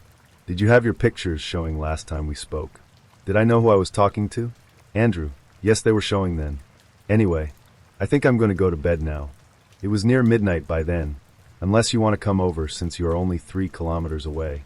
Me, that's tacky. Andrew, why? Me. Well, what do you think happens when you go over to a random person off Tinder's house in the middle of the night? Andrew, enjoyment and fun. Me, that's not what I'm looking for. I found that as a trend when guys raise sexual things very quickly, they aren't really concerned about what is in your best interests, but are very self-focused. Andrew, that's a fair call. I got lucky the other night. I matched with a girl at 11:24 p.m., and by 11:47 p.m., she was at my place. It was great. Me, why did you write serious people only? That makes you sound like you aren't after casual. Andrew, sometimes a person just gets exceedingly horny. Me, did you end up seeing her again? Andrew, unfortunately no. She suffered depression. When I undressed her there were cuts all over her body. Poor girl. Me, and you slept with her anyway? Andrew, yes. She was wild and spontaneous. Me, was she bipolar? Spontaneous and impulsive, but then sinks into depression? Andrew, how did you know that? Me, haha homeland. Also my best friend during high school suffered it. I think that sometimes the people that have this compulsive sexual side, it's very exciting, but they tend to not be very emotionally stable. Andrew, that confirms what I thought. Me, are you emotionally stable? Andrew, I'm very emotionally stable, but completely emotionally unavailable. I have an insatiable sex drive though. I've calmed down compared to my peak though. Me, how many women do you think you've been in total? Andrew, 400. Actually, 300. No, wait a minute. It's around 400. I know that's messed up and not healthy. Me, wow. So that's like a new person every week? From what I've observed, I do think that when someone has slept with over 100 people, they tend to end up detached. In a way, it's like you've thrown away hundreds of people. Does your family know you are promiscuous? Andrew, at the most extreme points, it was 5 new women a week. No, my family doesn't know. I've gotten better with age. I used to view women more disposably and just ghost them. I'm better at not doing that now. Me, are you good looking? Andrew, I think so. Me, can I see a photo? Andrew, no, I am not going to show you for your curiosity. Me, why did you write in your profile that you are kind? Doesn't ghosting people inevitably cause hurt and treat people like they can be thrown away? Andrew, well, I'm polite and not rude when I interact. I'm upfront about what my intentions are. Me, do you know why you sleep with so many women? Was there something that triggered it, do you think? Andrew, yes, I know what's caused it, but I'm not going to tell you. Me, I hope it wasn't anything too bad. Andrew, of course it's bad. I mean, 400 women is extreme. Something bad would have had to cause that. It's strange as I'm so disciplined in every other aspect of my life, sport, job, family. Me, my Italian model friend jokes that a man is only as monogamous as his options. Have you cheated? Andrew, yes, I cheat on my partners. Sometimes they know, sometimes they don't. Me, how do you morally justify it to yourself? Truthfully, I can't really respect someone who cheats. It's so self-focused an approach. When you care about someone, how could you do something that could hurt them so much? Andrew, my sexual appetite is just ferocious. It's easy for me to get sex. Me, yes, you are the world's definition of successful, and you get girls easily. And girls can be silly in who they are attracted to. Trying to get attention from the guy that doesn't treat them well and is emotionally distant. Andrew, a girl I slept with the other week told me that. She said she was drawn to emotionally unavailable guys. How ********************* is that? Me, I think it's something girls outgrow eventually. When they get tired of being treated terribly and realize they don't want to be with a crap human being. Andrew, haha, crap human being. Me, don't you ever want to be in love? Andrew, okay, enough analysis for today. I'm going to bed. Me, good night. Andrew, bye. Then he unmatched me. I wasn't surprised. After I got divorced, I decided to try Tinder. I actually have 2 bad experiences. Nothing fatal or creepy, and no existential threats. It just sucked and convinced me to try the old-fashioned approach. Say hi to a girl and ask for her number. Free dinner. For so many reasons, I think that honesty is always the right thing. So when I met a seemingly nice girl and asked her out, I was just myself. She asked me about my work. I'm a lawyer. She asked me what kind of lawyer. I told her. And then she started asking me, isn't it expensive to live in Japan? Of course, I didn't see where she was going with that, so I honestly said, it pays well enough that I don't have to worry much. She ordered an expensive dinner, several drinks, and dessert, and I asked for the check. She stood up and said, you don't mind getting this, right? You make a lot of money, don't you? And she walked out, using Tinder to find clients. It's not what you think. After the expensive dinner, I decided to go for coffee on the next date. I met a girl for coffee, and she gave me her card. She was in real estate. One thing about dating in Japan is that some girls like newbies. They don't want a guy who has dated a lot of Japanese girls. They want to be your first Japanese girlfriend. So I thought it was a good thing when she asked me how long I'd been in Japan. Just a few weeks at that time. She seemed very interested about my work, what brought me to Japan, and how long I planned to stay. I was looking for a relationship, so these questions sounded like she was deciding whether or not to date me. We decided to meet for coffee. Coffee went well. She asked me more about my work and what part of town I worked in. These are important things because if you date someone, you don't want to be too far away. That can be difficult on a relationship. We decided to meet again a few days later. When she sat down, she put a folder on the table. Okay, when do you want to start looking at apartments? I found several that meet your requirements. She wasn't interested in dating me at all. Every question she asked was geared toward finding my housing requirements. I've seen a lot, but I didn't expect that on Tinder. I've talked to several other foreigners in Japan, and they all have similar experiences. I think another common one is girls who flirt to get free English lessons. They pretend to be interested and go out a few times, but when he moves in, she says she has a boyfriend, and she just wants to be friends. I think someone forgot to tell Japanese girls that Tinder is a dating app. The most terrible experience I made on a dating website was getting involved too quickly and too soon with one of the men I had met on the site. He seemed like someone I could trust. He seemed a lot like me, white-collar professional, normal, steady. Everything looked great on paper, on screen, which is fine if you're interviewing a new employee. But even prospective hires need letters of recommendations and background checks. It was my first online dating rodeo, in case that's not evident. If he and I'd had mutual friends and acquaintances, my educated guess is that I would not have gone out with him a second time. If even a first, because one of those mutual friends/acquaintances would have cautioned me off. I have a strong hunch they would have said, "Look, he's a fun, easygoing guy and fine if you just want to kill time, but not someone to take seriously." I would have taken that to heart. Reputation matters quite a bit to me, and I like to think that my own is above standard. The biggest hazard of the online method of meeting prospective partners is that they really are complete strangers, just like people you meet in bars and clubs, absent the alcohol. They have no third parties to vouch for their integrity, character, and intentions. Think about it.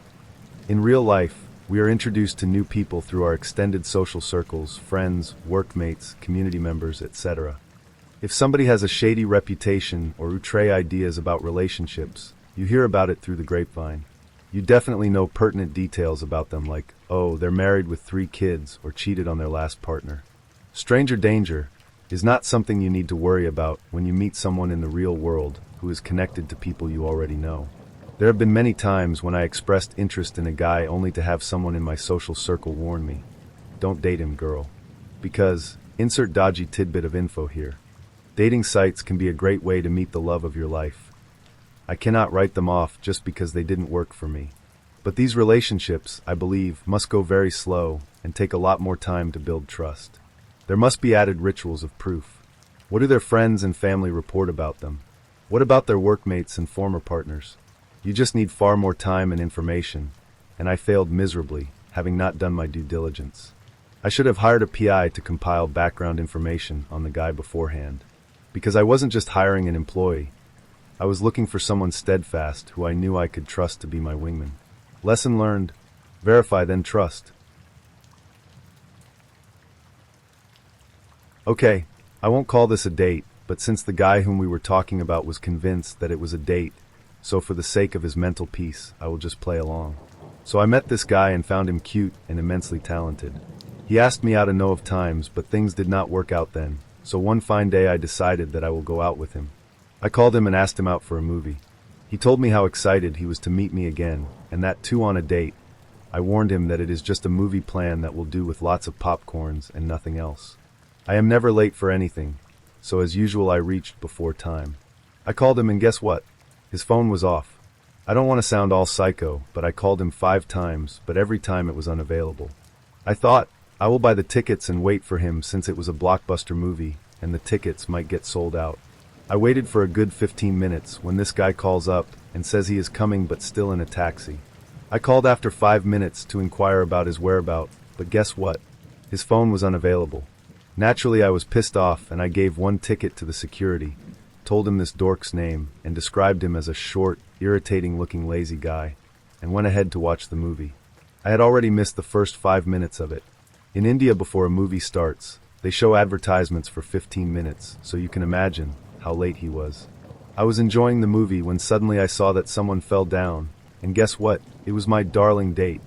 He did not stop over there. He started yelling my name, pretty loudly. Since searching for your seat according to the number given on your ticket is too mainstream. Being the good-natured person that I am, I responded, still regretting, and he came to sit beside me. Then the torture begun. He was creepily staring at me for the entire movie, singing out every romantic song, and praising me in every way possible. It was dark and I bet he could not even see me. Then the dreaded interval happened, and he started talking. I don't want to be mean, but I felt like punching him on his face. Just to shut him up, I asked him to get popcorns and 2 Cokes, but he got 1 Coke with 1 straw which he wanted to share. Obviously, I only had the popcorn, leaving the Coke to him. After a good 10 minutes, he stretched his arms and the popcorn tub, full of yummy popcorns, fell on me.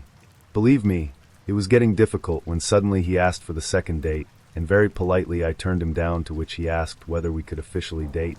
I told him I needed time, and will text him once I go back. The longest movie of my life got over.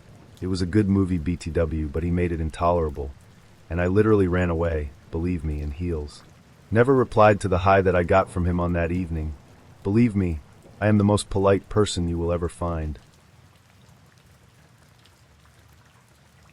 The boys outnumbered the girls in my high school, 16-24-0. Come prom season, the imbalance presented a problem. Joe and David brought their girlfriends, and Connor's dad set him up with his employee. Tom didn't even go, a wise choice. I was stuck with 2 tickets and no date. Don't be like your father. The man didn't even go to his own prom, said Mom. I contemplated pulling a Danny Sr., but asked Kira instead. I typed and retyped the message until I overcame my anxiety and pressed send. She said yes. I was elated, but more importantly relieved. Seniors have enough to worry about. They don't need the added stress of prom. Going stag's always an option, said Mom. It is, but nobody does that, I said. By January, Kira found a boyfriend. Now that you're in a relationship, are you still going with Dan? Asked Connor. Of course, she said. From there I moved on to the next problem. Kira's unavailability made me realize how much I liked her. I longed for the taste of her lips, but all I had was Crown Royal. Could you pick your head up off the desk? Said Mr. Hawk, appalled a student dared sleep in the first row. I was tired, depressed, and slightly hungover. He could force me to keep my head up, but he couldn't make me pay attention. What good was physics when the girl I loved was with another man? Matt and Nick came over to my locker at the end of the day. We heard you're going to prom with Kira, said Nick. They slung every possible insult. Kira's too annoying, too flirty, too desperate, and weighs too much. She was infamous. Kira knew more people in my school than I did, and I actually went there. A couple months later, I was sitting on Connor's couch when I heard the best news. That asshole broke up with me right before my race, said Kira. She lasted 20 minutes before bursting into tears. Comfort her, said Connor, nudging me. Put your arm around her. At the time, cheering up women wasn't in my repertoire, so I kept my distance. Plus, part of me thought it unfair to swoop in right after a breakup. The month of May crept up on us while we were busy writing term papers, taking finals, and dodging questions about where we would attend college. Should I go and get her, or should I have her drive here? I asked.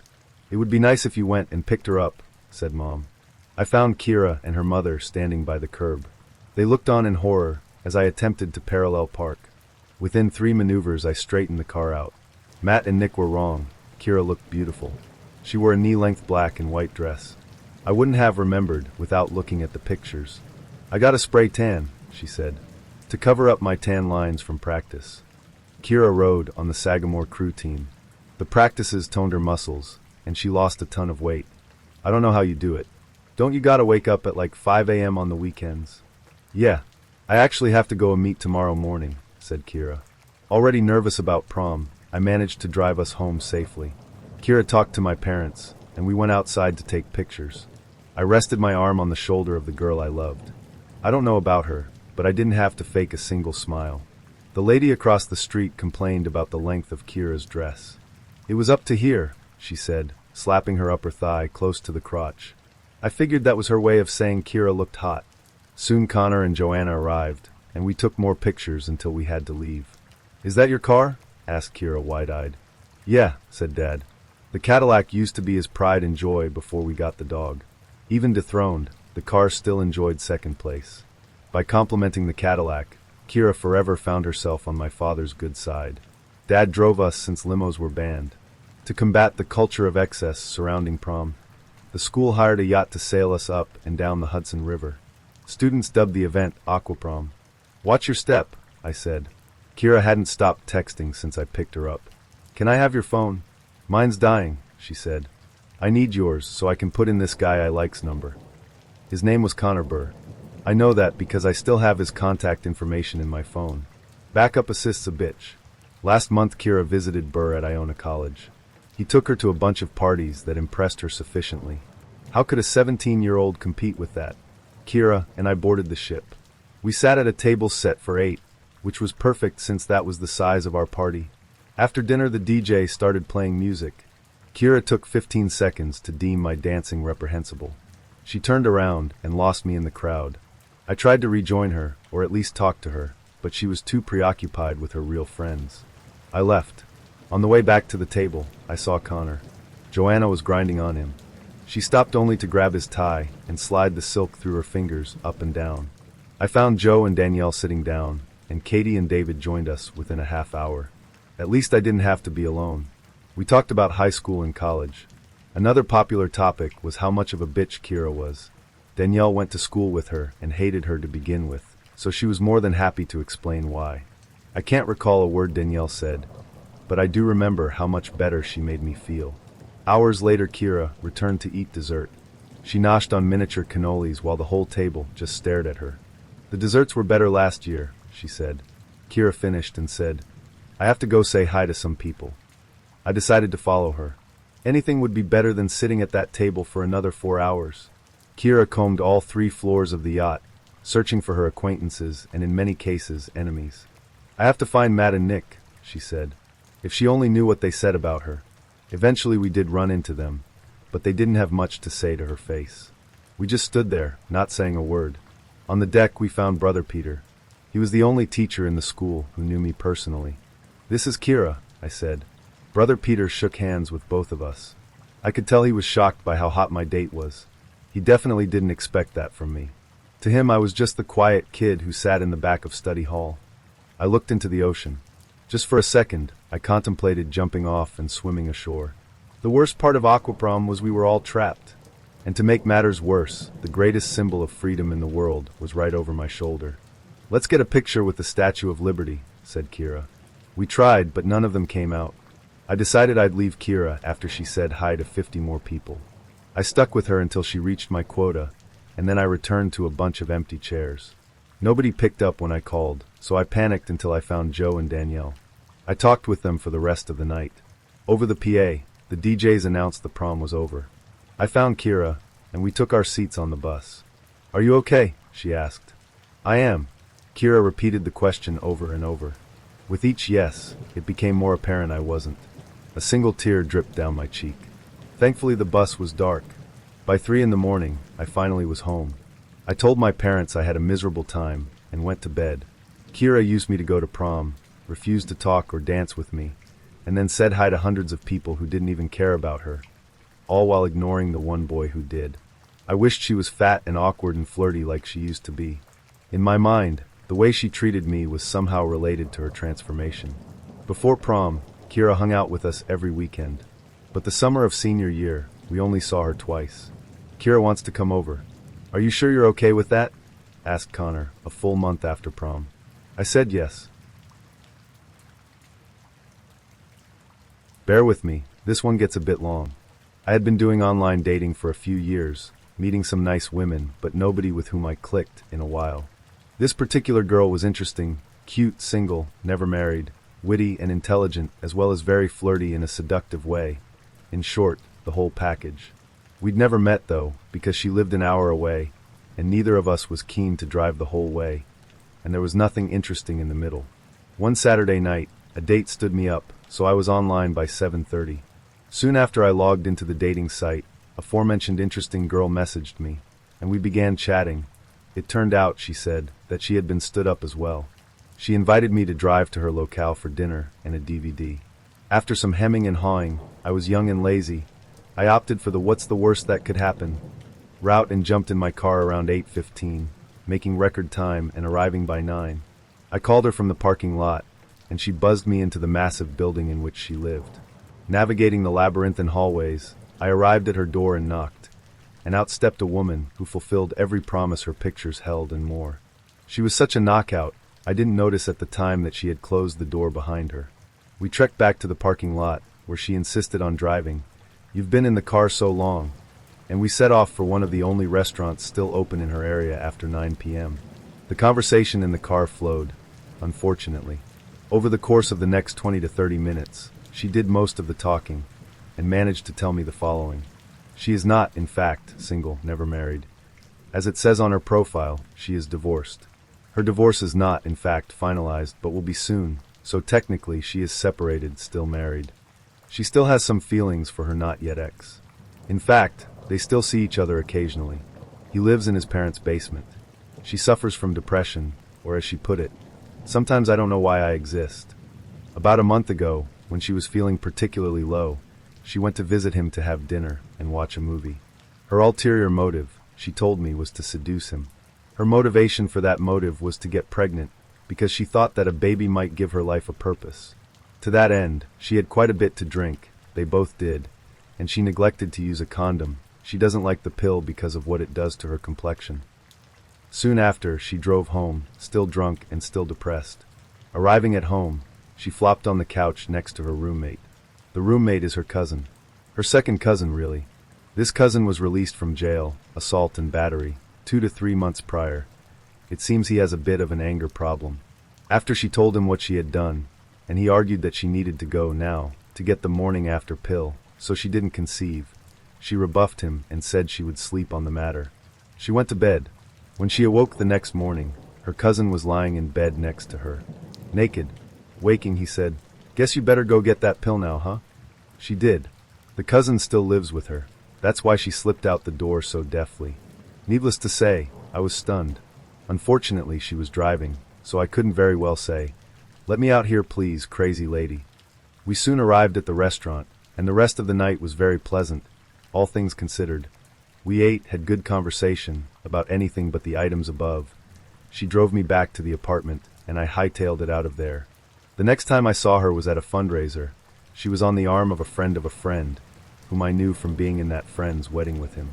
She smiled and gave me a hug, and I grinned at her new beau as I shook his hand. Either he knew what I knew and didn't care, or he was in for a hell of a story someday. Oh man, probably my Philly date. Sorry it's going to be a long post, so strap in kids. Meet this guy on a dating app. Seems nice and funny in text and on the phone. We decide to make dinner plans in the city. I'm from the suburbs, so he suggests meeting in his apartment lobby. BC parking is right next door. Me, okay great, just send me the address. Him, oh it's not hard to find, I'm at the super fancy APT. Me, okay but like what's the street address? Him, oh you don't need, it's easy to just find it by name. Okay fine, I plug in the ritzy name, get the address and meet him there. He comes down to greet me, apologizes BC his giant dog is refusing to be crated, and asks if I don't mind waiting a bit while he tries one more time. I offer to help, so we go and get him crated. He offers me a drink which I politely refuse, but comment on his watch being kind of cool. It was blue and I love blue watches. Only to have this conversation. Me, oh nice watch. Him, thanks, it's really expensive brand. Me, oh that's sweet. Him, yeah. It has real diamonds in it, guess how many? Me, oh mick one. Him, 22 it cost me. Some insane number. Me, oh cool, regretting ever mentioning the damn thing. So I ask about what the dinner plans are, and he asks if it's alright that we stop at his colleague's birthday party, because he forgot about it, and told her he would. He tells me that he actually can't stand her, and how she's a huge bitch and so rude, but it's office politics. I'm already in the city, and more rando people to meet, so sure. Literally spends the entire walk over complaining and apologizing in advance for putting me in the same room as this awful human. We get there, rooftop party, and I realize that I stand out like a sore thumb. I'm in a tie-dye maxi skirt with a tank top and some wedges, and these people are all dressed like they're going for cocktail hour at the fucking plaza. Cool. My date immediately introduces me to his office bros, who then proceed to bro out about work while I stand there trying to even figure out what they're talking about. For reference, I'm a chemist. These guys were all in sales or finance. We have very different abbreviation interpretations. Eventually I get bored of being ignored, and decide to excuse myself to get a drink. While I'm pouring a glass of wine, another girl whom I haven't met comes over and asks me if I know anyone at the party. When I explain that I'm a plus one, she offers to rectify it and leads me over to a group of girls, introducing me to each one. She asks me if I need anything, asks where I'm from, and genuinely tries to include me in conversation. We bullshit about music and life for about an hour until it starts storming. Me, ah damn, it's raining. That really sucks for the birthday girl. It was supposed to be such a nice night.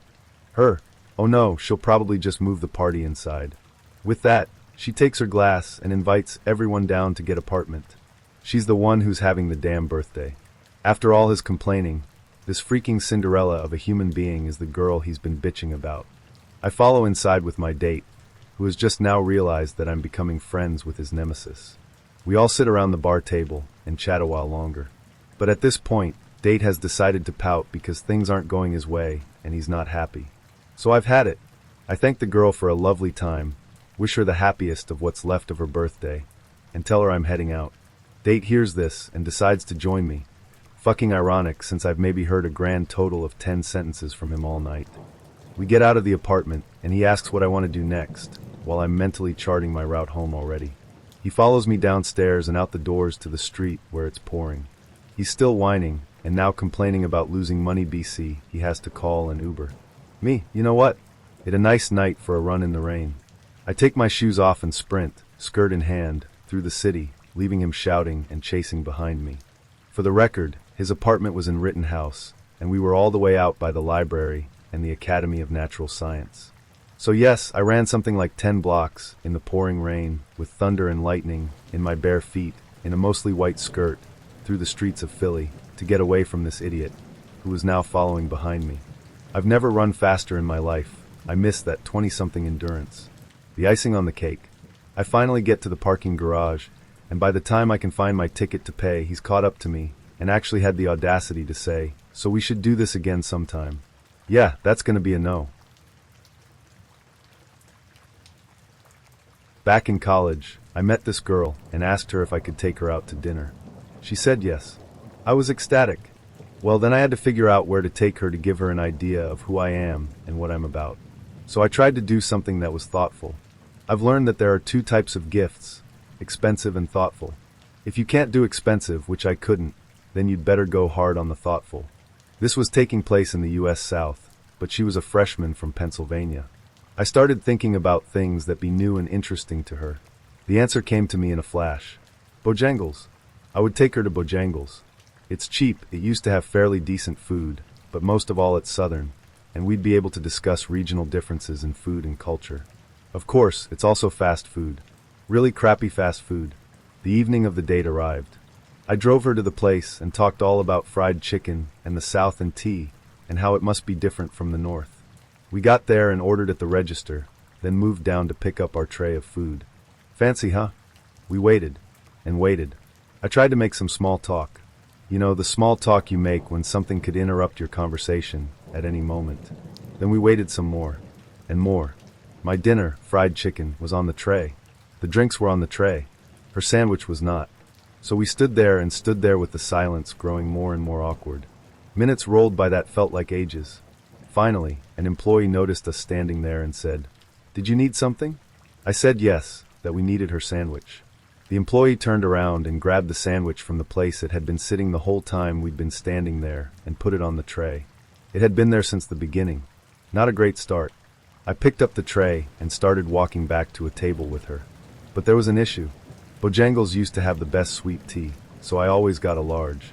The cups they use for the larges are the kind that are smaller at the bottom, so they'll fit in your cup holder in your car. That's great for a car, but not so great for balancing them on a tray. It fell over.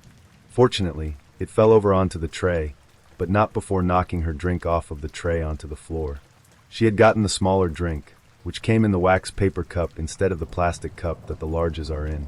That's important, because it means that when her cup hit the ground at about a 30-degree angle, the cup crushed and launched the liquid inside out like a cannon. Onto her foot, drenching her in Pepsi or Coke or some soft drink. Being gentlemanly, I went and got her a new drink. Got back to the table and started trying to eat. I had ordered fried chicken, which I realized would mean that I had to eat with my fingers, which was stupid on a first date. Not wanting to look dumb, I decided I'd try to avoid eating with my fingers by using the plastic cutlery provided by the store, which would have been a fine idea if not for the fact that Bojangles only provides you with a spork. Not a fork, not a spoon, not a knife. A spork. A plastic spork, to be exact. I'm trying to pry the chicken off the bone with this plastic spork, and it's going nowhere. I can't get the chicken off the bone. I dug in a little deeper and really pulled, which bent the spork back a little, which served as a spring to launch my chicken breast across the table. I actually caught it before it could hit the floor. I remember thinking to myself, well, just enjoy this chicken because this date is going nowhere. I decided to just forget it and eat the dang chicken with my fingers. She was obviously not going to be going out with me anymore, so I decided not to worry about impressing her, just try to get out of the situation without looking any dumber than I already did. I reached down and pulled off a nice piece of chicken with my fingers, and I missed my mouth. Seriously, I jammed the chicken onto my face. I don't know how I missed it, but I did. I just missed, which of course smeared chicken grease all over my cheek. The girl was looking at me like she was waiting for me to tell her, "It's just a prank, bro." I felt so dumb. We finished eating in silence. Finally, I said, "Well, let me take you back to your dorm." I gathered up all the trash on the tray, walked over to the garbage can and accidentally threw the whole thing into the trash. All of it, cups, the spork, napkins, the tray. All of it. I looked at the girl, she looked at me, and we both ran to the car. I've had some other bad dating experiences, but this one took the cake. I also remember being shocked when the car started when we were leaving. After the night I'd had, I was fully expecting to have to walk the several miles back to campus in the dark. Before I got married, I tried my hand at using dating apps for the first time. My main reasoning was that I did not have a lot of spare time to actually meet anyone outside of my industry, so I thought it would help me getting exposure to people I would not necessarily meet otherwise in real life. I met this guy, who we will call Bob, on Bumble, and we exchanged a few polite messages. He seemed nice and the stereotypical guy who enjoyed boating, beer and cigars. He would pressure me to meet him for drinks out, stating that statistically people who chatted on the dating apps without actually meeting within 2 weeks of matching would probably be likely to never meet. I had a date already scheduled the evening he was trying to meet with me, but still he insisted. I was honest and let him know that I had a date later, and he claimed that he did not care, as he still wanted to meet. 2 dates in one night was not something that I had ever engaged in, but he seemed so adamant about meeting quickly. So I agreed to meet him at the local brewery for a drink prior to my date. When I showed up, his first comment was that he was surprised that I had such an athletic build. Odd, but I didn't necessarily think anything super off about it, as my calves are typically more muscular than most men's, after years of dance training and kickboxing. We sat down and had a drink. He was engaged in conversation, and I could see from his eyes that he seemed very interested. He laughed and had a good sense of humor. Things were going well, but I was keeping a watchful eye on the time. Eventually my other date for the evening called, and his picture flashed across my screen. Bob asked if that was my date later, and I replied that he was. I thanked him for a good time, and we headed towards the door of the brewery. He seemed shocked that I would still go on my other date, given that we seemed to hit it off, and there was actually chemistry. I felt bad leaving, but I hate canceling prior commitments at the last minute. Bob immediately went in for a kiss, and surprisingly, he was a good kisser. He stepped back and said that he would talk to me later. I went on the second date that evening, and we met at a restaurant for dinner. It was pleasant, but we did not have the same chemistry as Bob and I had. We parted ways that evening, and decided to just stay friends on social media. Bob would friend me on Facebook and immediately started liking my posts regularly. He messaged me and told me that he was heading to Germany for Oktoberfest, but that he wanted to see me again once he got back into town. He even kept in contact with messages and pictures from his travels while he was gone, as we shared that common interest. He invited me to go with him to a Dia de la Muerta party at the local art and fashion gallery when he returned from his travels. I told him that he needed to come over prior to the event that evening, so that I could paint his face as we could go as a coordinated couple. Coincidentally, I knew the owner of the gallery and was able to procure 2 tickets to the sold-out event, so I wanted to go dressed in the theme of the event. As I painted his face, he shared that he was always self-conscious of his acne scars, and I told him that his skin was not as bad as he thought, and he probably noticed it more than anyone else would have. I was surprised that he had shared a little insecurity with me, as he seemed a little reserved with information thus far. I was surprised when we pulled up to the venue. He proceeded to park in the handicapped spot and even pulled out a placard. He didn't explain it, nor did I ask who the handicapped person was. We made a quick cameo at the event, as we made the rounds as I said my hellos to the people that I knew at the event. He also knew some of the people, as he used to own several coffee shops in the local area, in addition to being a local firefighter. He loved all of the compliments he received from random strangers on how authentic our costumes and makeup were. We had plans to go to dinner after the event at a local Mexican restaurant that would have appreciated our authentic garb, while not batting an eye at our appearance. Instead, he walked quickly ahead of me, passing the restaurant and headed towards another restaurant that we did not discuss. As he got us seated at the oyster bar, I hate seafood. I looked at the menu to see what I could eat. He proceeded to order oysters. The only thing that I could feed myself without messing up the sugar skull makeup were the blue cheese fries. He turned to me and said, "Why do you exercise if you are going to eat like that?" I was shocked and just stared at him. I told him that I exercised so that I could eat like that. I eventually started to ask him questions as to what happened to his prior marriage when he brought it up. In typical bitter ex form, he began trashing his ex-wife, saying that she deceived him and took all of his money. I had a feeling that there was something else that happened behind the scenes with their divorce. After he dropped me off at home, he didn't even go in for a kiss this time. I couldn't understand what suddenly changed and what he was such a jerk after making all of this effort for weeks since our first date. I began to Google him and could not find anything. Literally nothing, which was odd because he was known as a local businessman from his coffee shop days. As we were friends on Facebook, I happened to look at Messenger and realized his last name was spelled a letter off. When I searched that name, I finally found the domestic violence charge that eventually led to his dismissal from the local fire department. This explained his anger issues towards his ex-wife. She was the stereotypical trophy wife by all appearances.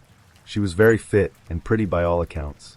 I was shopping a few days later and saw this shirt and laughed, because it seemed so fitting of the scenario a few nights prior. So I snapped a picture and sent it to him. He didn't respond. He would eventually become open about his new relationship on Facebook. I was happy for him. She seemed to be what he was looking for physically, much like his ex-wife, Build Wise.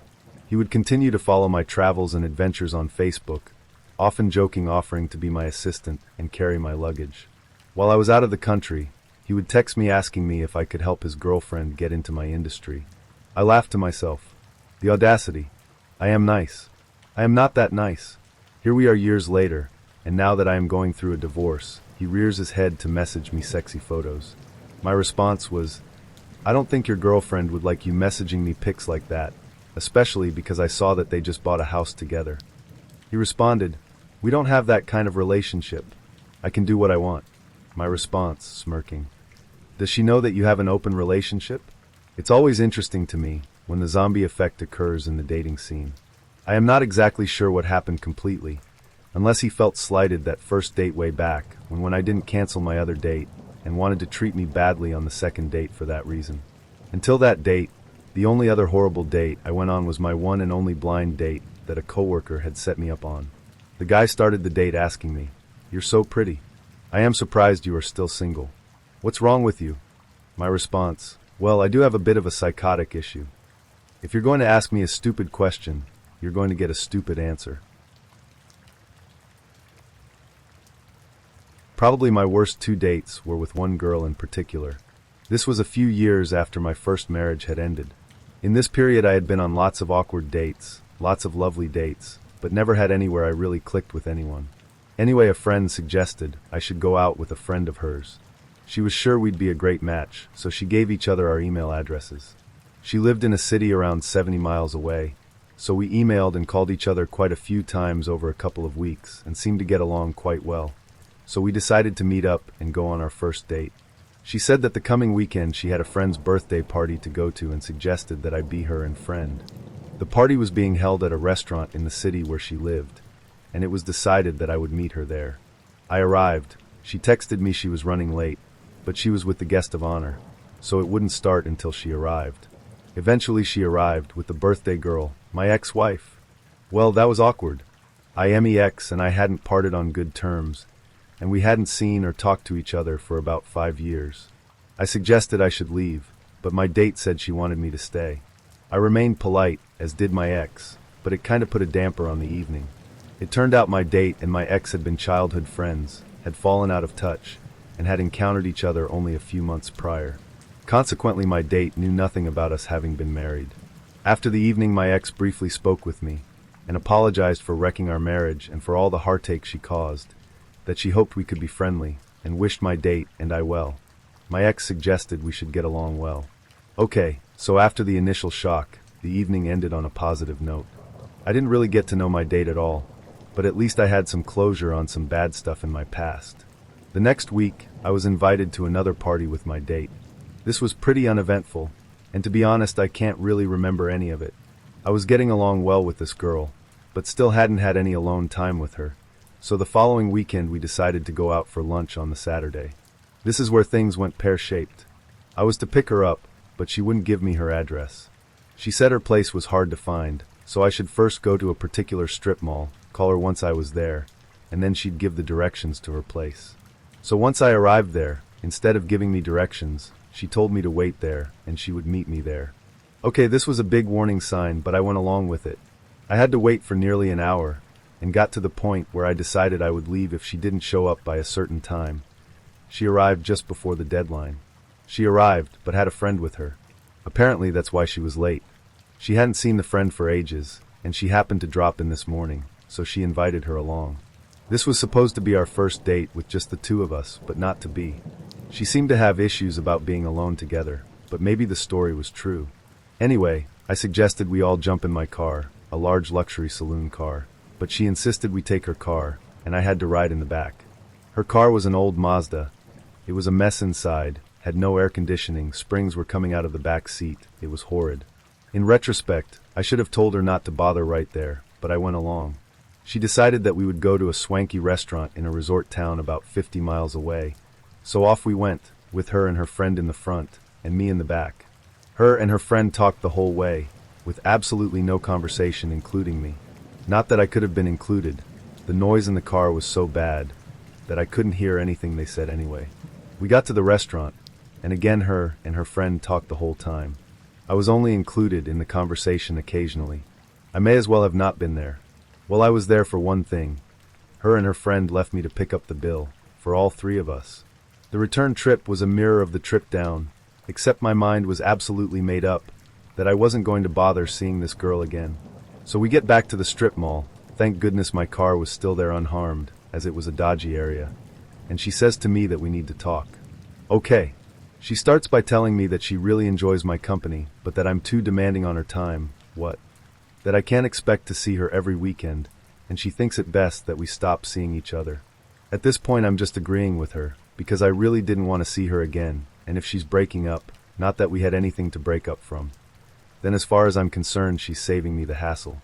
Inside I'm happy, outside I'm trying to look a bit disappointed but agreeing with her.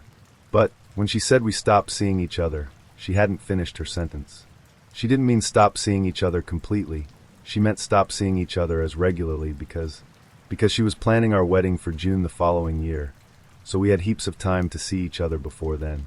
To say I was dumbfounded is the understatement of the century. I didn't know what to say, and didn't say anything. I just got in my car and drove home in shock. We had been on 3 dates, had never spent any alone time together. I didn't even consider that we were an item. Definitely not engaged. After I got home, I didn't contact her, and she didn't contact me, so I figured maybe she was just trying to shock me out of her life. I was happy, had started seeing someone else, and had pretty much forgotten about crazy fiancé lady. Until some 6 months later, I was at a function, and she happened to be there. I politely said hello, and her response was literally, "Hi. Did you know there's a ball on next Friday night at venue? I'd love to go, but I refused to be asked out a week before. Oh, there's friend, bye." I thought it was weird, but didn't think any more of it. That is until about 11 p.m. the next Friday night, when the phone rang. "How dare you stand me up?" "Huh. I waited all night at the ball, but you didn't show up." "I never said I was going. You're a terrible boyfriend for doing that to me. I've devoted 6 months of my life to you, and you can't even take one night out for me. I don't want to break up with you, but maybe we should." Yeah, maybe we should. In the middle of sobbing, I was called every bad name under the sun before she hung up. That was more than 10 years ago, and thankfully haven't seen or heard from her since. CH and I had been on several dates. We'd met for movies and frozen yogurt and board games. These have gone well. So this was to be the next important test, drinks at a bar with some of my wonderful, if drama-queening friends. I knew that CH had a good mind, but the soul is more important. We are what we do. Here's what we did that night. 7 p.m. I arrive at the bar. This was a relatively impromptu date, so CH hasn't arrived yet. Fortunately, I know other people and start catching up. 7:30, I'm on my second scotch and soda. Life is good, and I feel no pain. I start catching up with D, and learn that she was just laid off. Ouch. But after 20 years at the job, she got an excellent severance package, a year's pay. So her plan to take the summer off and job search in the fall seems good to me. 7:45 I get bumped into and drop scotch number 3. I decide to cool it with the booze. Dia's had a few shots and decides that her next job will be executive director of notoriously drama-filled organization. I suggest that she could probably do it, but warn her that, 1, she might be too sane, and 2, there are a lot of drama queens to deal with. She asserts that she can handle it. It'd be interesting to see her do the job. 8 o'clock CH arrives. He'd swung by another bar first, and was also feeling no pain. He brought his new book with him, and Coulter's Demonic. Much as I like right-wing politics, this is a bad omen. 8:30 CH and MW argue. MW simply wants to assert that Coulter is bad and move on. CH, however, challenges him to make a statement about what she's written. MW, clearly flustered, goes off on tangents. CH sticks to the topic like a pit bull with a thigh bone. 9 o'clock CH and MW are still beating the dead horse, as I tell them, so I talk to other people. I've missed MD a lot, and it's good that he's back in town. The two of us snark about the silliness going on around us. 9:30 CH and MW are still haggling. B drops on by. He eggs on the conflict. I'm still drinking club soda, and my head has cleared up somewhat. I start chatting with a few of CH's friends who are in the bar that night, A and S. L joins us and talks real estate. 10 o'clock MW complains about CH berating him about politics. Given that MW cannot ever say what he feels, I suggest that next time he tells someone that he really doesn't feel like talking about the subject and move on. I try to change the subject then, but MW keeps complaining. I tell him that the horse is long dead and to stop beating it. He complains more. I tell him that if snivels one more sentence about in Coulter, I'll switch from horse beating to MW beating. He lurches out the door. 10:30 B and CH start arguing over in Coulter. B attempts to wrestle the book out of CH's hands, and a drink gets smashed on the ground. I pull out my flashlight to help with the cleanup. 10:45 S and I start chatting as B and CH start peacemaking. Apparently having a flashlight in your pocket attracts a certain kind of guy. He's studying to be a forensic accountant, which is something I know about thanks to paralegal work and e-discovery. It's a nice chat, and I get his number. Yes, I'm sort of on a date with someone else. I figured, correctly, that things were going south quickly. Future dates were seeming as probable as a Newt Gingrich presidency. 11 o'clock CH decides to go to a bar where he's been banned. A bouncer there doesn't much care for his antics. I suggest we do something else, but he insists. You gotta dance with them as Brungya, goes the saying. 11:15 he goes on ahead. I chat with MD before he goes home. He and B keep snarking about our mutual friends and each other. I wish us good night. 11:20 I head over to the other bar. It seems quiet. I go upstairs and have another club soda. CH and I chat, but it's hard to hear over the loud music. His bouncer finds him and drags him outside. I follow, concerned. 11:25 in the street, which is brighter than the bar, I can see that the bouncer has massive shoulders, which imply some serious gym time, and bitch tits, which imply some serious steroid abuse. He looks to be in the midst of roid rage. He goes over to a nearby cop and demands that she arrest CH. 11:30 I watch from across the street. I can't hear what CH said, but he says something that makes the female cop slam her hands on the hood of her car. She talks into a walkie-talkie. Soon we have 8 cop cars around us. Clearly, this boy is a threat. 11:35 L comments that really, while all this commotion is going on in the relatively nice part of town we're in, we've probably had a homicide or 2 in the hood. Our friend CA comes by and wonders why he can't get this kind of police response when his car gets broken into. I ask how often that happens. He says every 3 months or so. 1140L wants to go tell the police what he thinks. I suggest this would be a bad idea, but if he wants to bail CH out of jail, he ought to. Lloyd gives me a business card, and I go up to where CH is studiously ignoring the police by reading in Coulter while they stand around him. Reading a book in front of cops seems to be his way of avoiding disorderly conduct charges.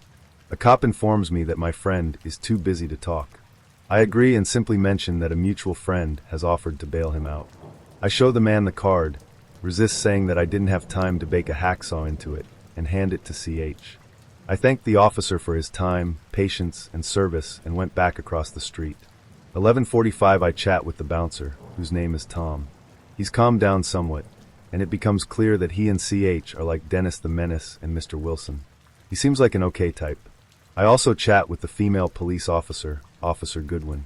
She has a tattoo in an elegant script that reads faith, one way, and hope when looked at upside down. I compliment her on her good taste. 11:50 the cops have nothing, and CH gets off with a warning. I walk him over to the subway. He explains that he loves a challenge. I suggest that controlling his own behavior would be a good challenge. He seems uninterested in it. We walk in stone silence. He apologizes. I tell him not to apologize unless he's sincere. He says that he's sincere, and I say he's grinning too much. He thanks me for staying, and says that most dates would have gone away. I explain that I have notoriously poor judgment about such matters, and that I wanted to be a witness in case he got beaten up. He said that such things don't happen. I suggest he try saying that to a room full of working-class black people. He thanks me for getting him to the subway. My last words, good night, knucklehead.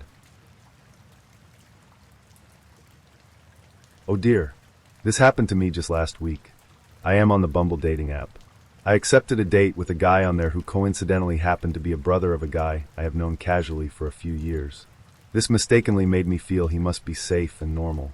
I allowed this person to pick me up from my house. Huge mistake. One of the first questions he asked me is, "Are you racist?" I replied, "No, I don't feel I am." "Why?" He replied, he is not racist, but he doesn't like airs.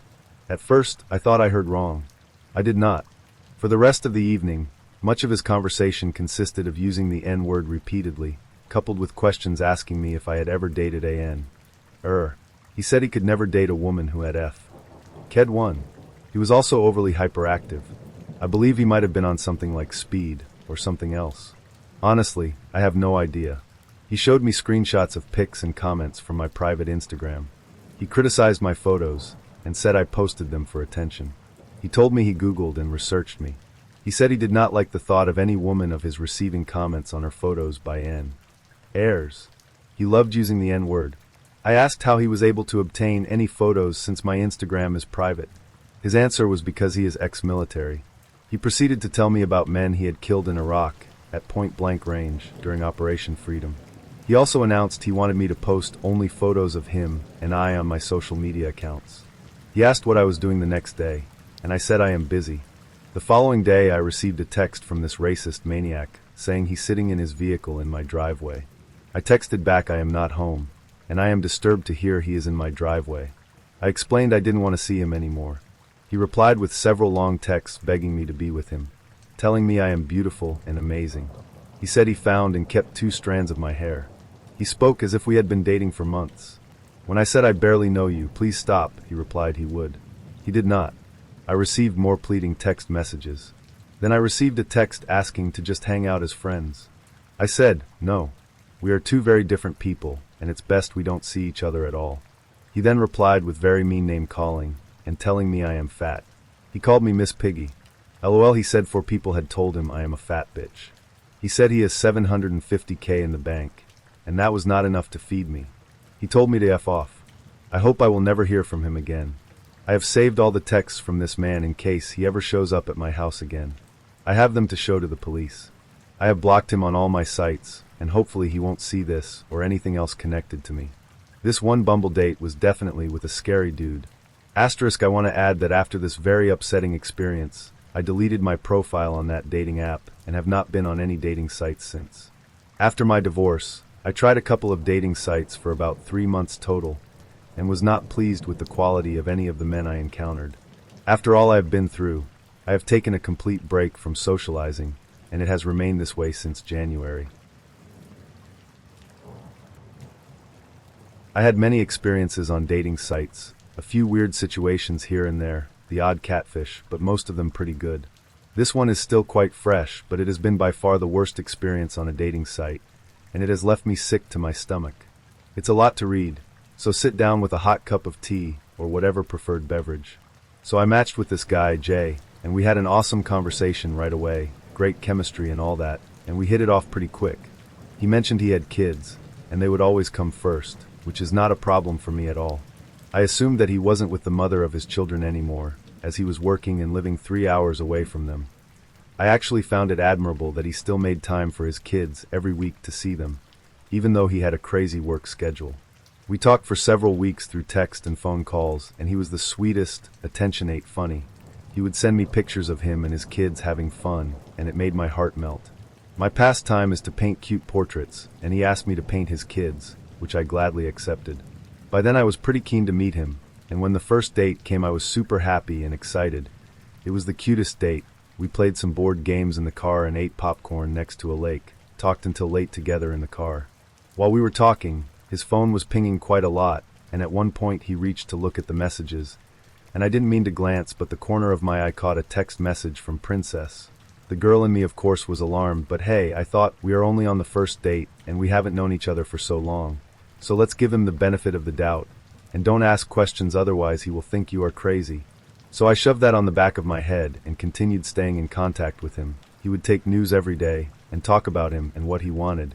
Explained to me that there was never any love in his marriage, so that's why it was over now.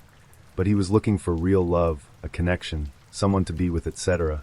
But he would always put his kids first. He said how the most important thing for him was honesty and communication. I thought how cool that he's got the vulnerability to talk about this to me. I was quite flattered, and my heart melted further. Now comes the second date. He asked me if I'd be keen to come up to his place, and even offered to pay for my gas money. I declined the money, but I thought it was really thoughtful of him, so jumped in my car and did the 3H trip to see him. We spent a lovely time together, and of course we ended up having sex. He seemed quite nervous, and I won't go into details, but there was some malfunction in the system. Honestly, I didn't care. I thought it was quite sweet actually. And guess what? Yes, my heart melted again. I just wanted to give all my TLC to this sweet, loving guy that goes through a hard work schedule to provide for his children. He went out of his way to come and see me at my place, when he had already a couple hours drive from his kid's place, and 3 hours left to drive to get home. It made me feel really special and appreciated.